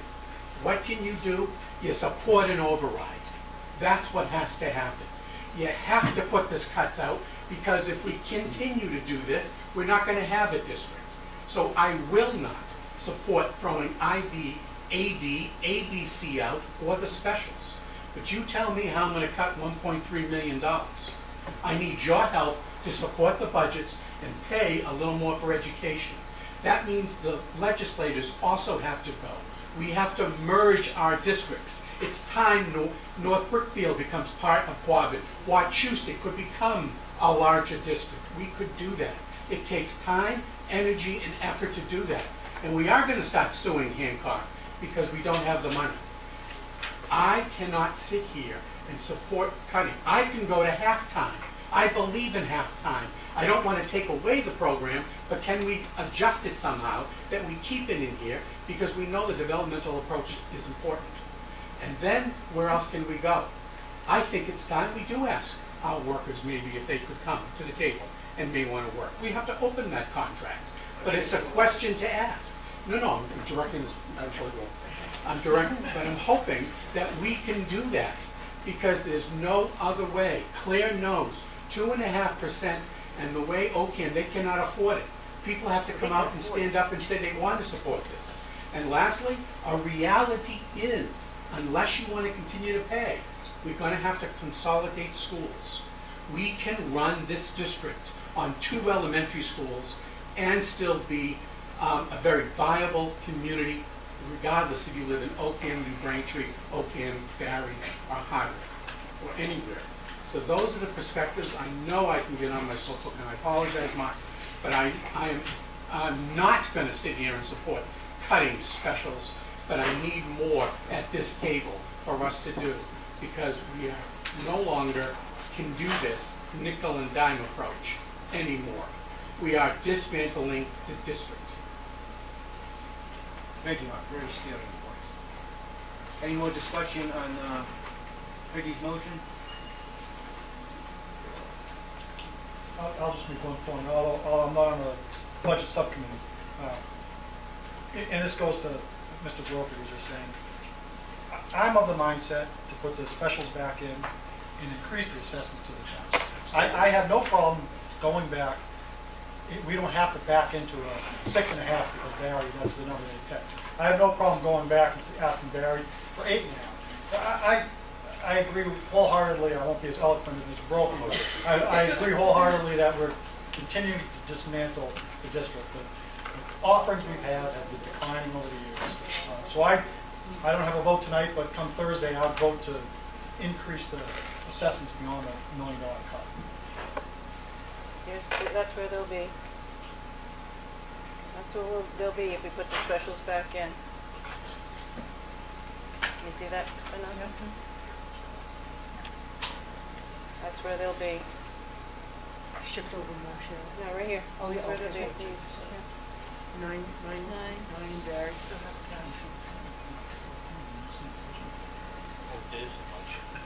That's where the, sorry, just for clarification, that's where they'll be, we add in specials but don't remove anything. Right.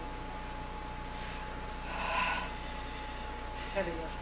Now, is Hardwick correct, or is that not include 600%? Right, No, right. that's in total. So they'll need another 8%. Yeah, 7.5.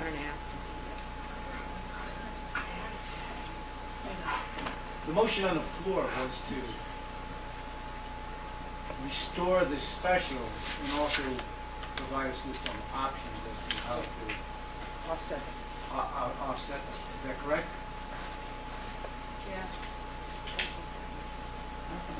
You ready for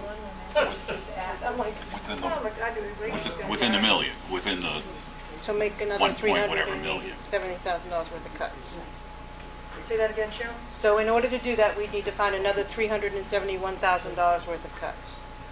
It's not the 100 and... No, that's why when Maureen asked me to do this later, I'm like, I'm trying to figure it in my head how you do it. It's not 180 because we're not putting back as easily as you think. Well, we have to take... Because if we let me just bring up the slides. You can save 75 in buses that we have in place. So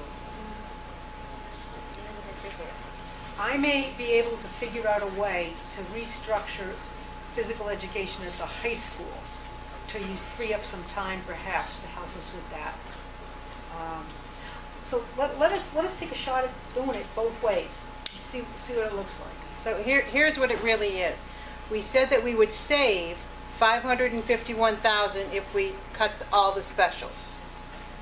To make it work on the half time, we said that we would need 180. So I'd have to make up that difference, which is $371,000. Well, then I guess we just amend to put the specials back on. What about the transportation, the full thing? I think what I'd like you to do is to ask us to do it both ways. Okay. Ask us to, okay, take another 300 and whatever we need out of the, cut, so it's deeper, and then ask us to stay within the million and, just add it back. In other words, here come with $700,000+ of cuts for the first round back to the town.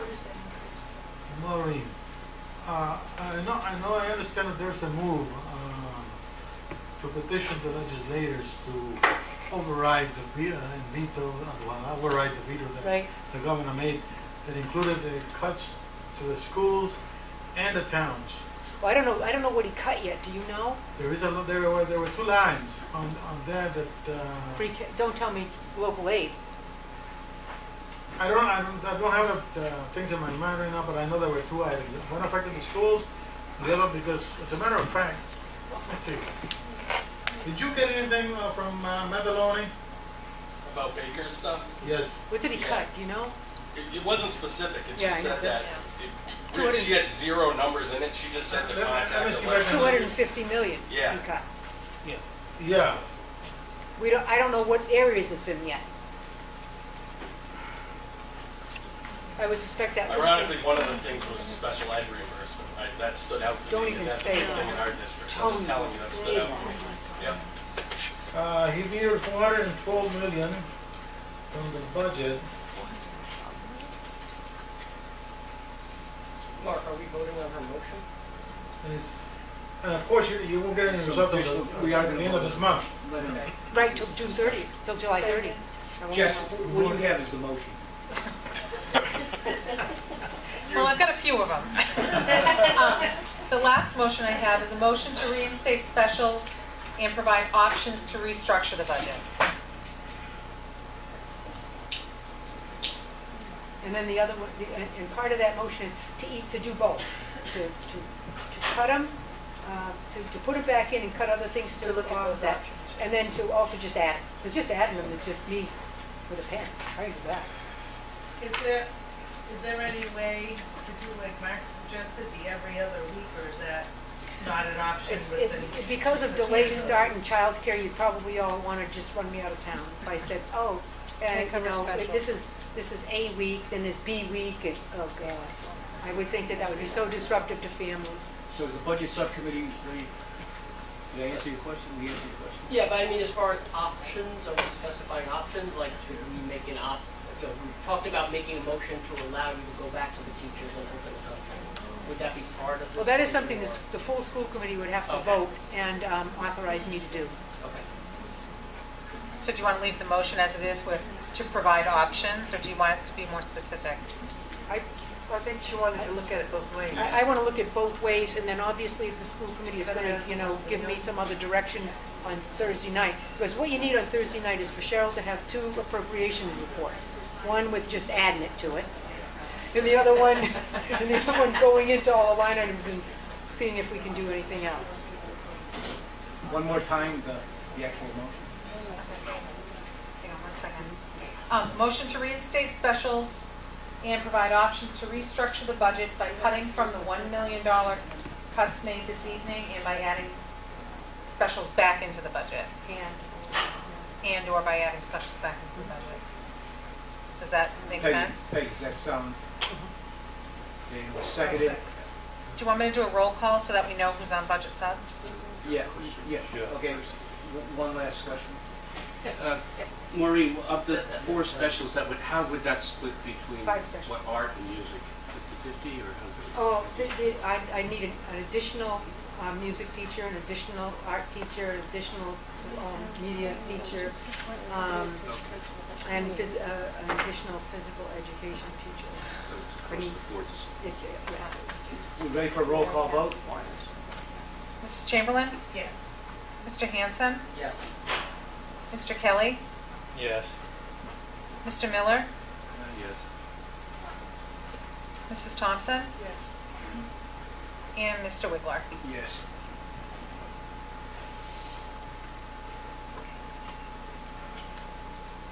Motion obviously passes. Any other discussion relative to the budget subcommittee? Yes. Yes. What I mentioned was I'm asking the superintendent, I'm asking that can you look at a different structure of the school year? And is there any option or opportunity to look at saving money in some way that will have to impact all unions, all employees, but in some way? Is there any creative way that we could also look at? It's just an option, nothing more, nothing less, not leaning towards something. I'm just asking, is there any creative other way? We have dedicated workforce, they have done a lot, and I know what we have for a workforce in every capacity, supportive and instructional. I'm just I mean, looking for example, to see. if I took the three, instead of having 183-day year, I had a 180-day school year, and opening contracts to have conversations about that. Yes. Okay. I mean, Something creative looking at, it takes, because I think people are recognizing where we're at. We are no longer at a stage of asking us to continue to patch. We can't patch anymore. And our employees have done yeoman work, but at the same time, I want us to support public education and its adequacy of funding. We started this conversation with special education costs. The same cost it is for every child, regardless of one's abilities. We need to give programming to. That's our job. Mark? Mark, I just one comment as a member of the budget committee, and that you know, we're to the point now where we're really cutting into the bone, and if I had to balance special teachers for the arts and music in the elementary schools and the intervention programs at the elementary level against IB, I would vote for the elementary school, hands down, because I think that it serves children at the right age. It would serve more children throughout their education if I had to choose to make that choice, even if it meant shelving the IB program on a phased basis. Well, how about the intervention program? You'd let that go too? No. Well, you wouldn't. Oh, okay. No, absolutely not. I would favor, the specialists over the direction. Yes. This goes to Mr. Brophy. Well, then you should have given him a chair. Oh, jeez. The teachers or whatever the contracts that he wants to open up, I believe should allow the faculty to stay the way they are, because these people have given over and over again. And if we start chopping down on them, we're going to lose some of the better qualified teachers that we have in the district to go to other districts that will pay them better. I don't hesitate paying a teacher the money that they deserve so that we can keep them here. That's the reason why you say, don't mess around with those contracts. You have time to negotiate again. I'm sure that this is not a forever contract that they signed. So that let's work on it at that time. I think it was just an option. That's all it was. That Mark was Creative. talking That's all about. I asked. That Maureen Just in could case the surface. option germinates. But I think in all fairness, just the fact that we're discussing it, I mean, that's one of the tools when we're talking to the commissioner, that we've exercised a lot of options, and at a certain point in time, we're running out of options. So I think, anything else? I think it's going to be hail to the commissioner. Held to the commission. I'll entertain a motion to adjourn. Second. All in favor? Thank you all very much for your time.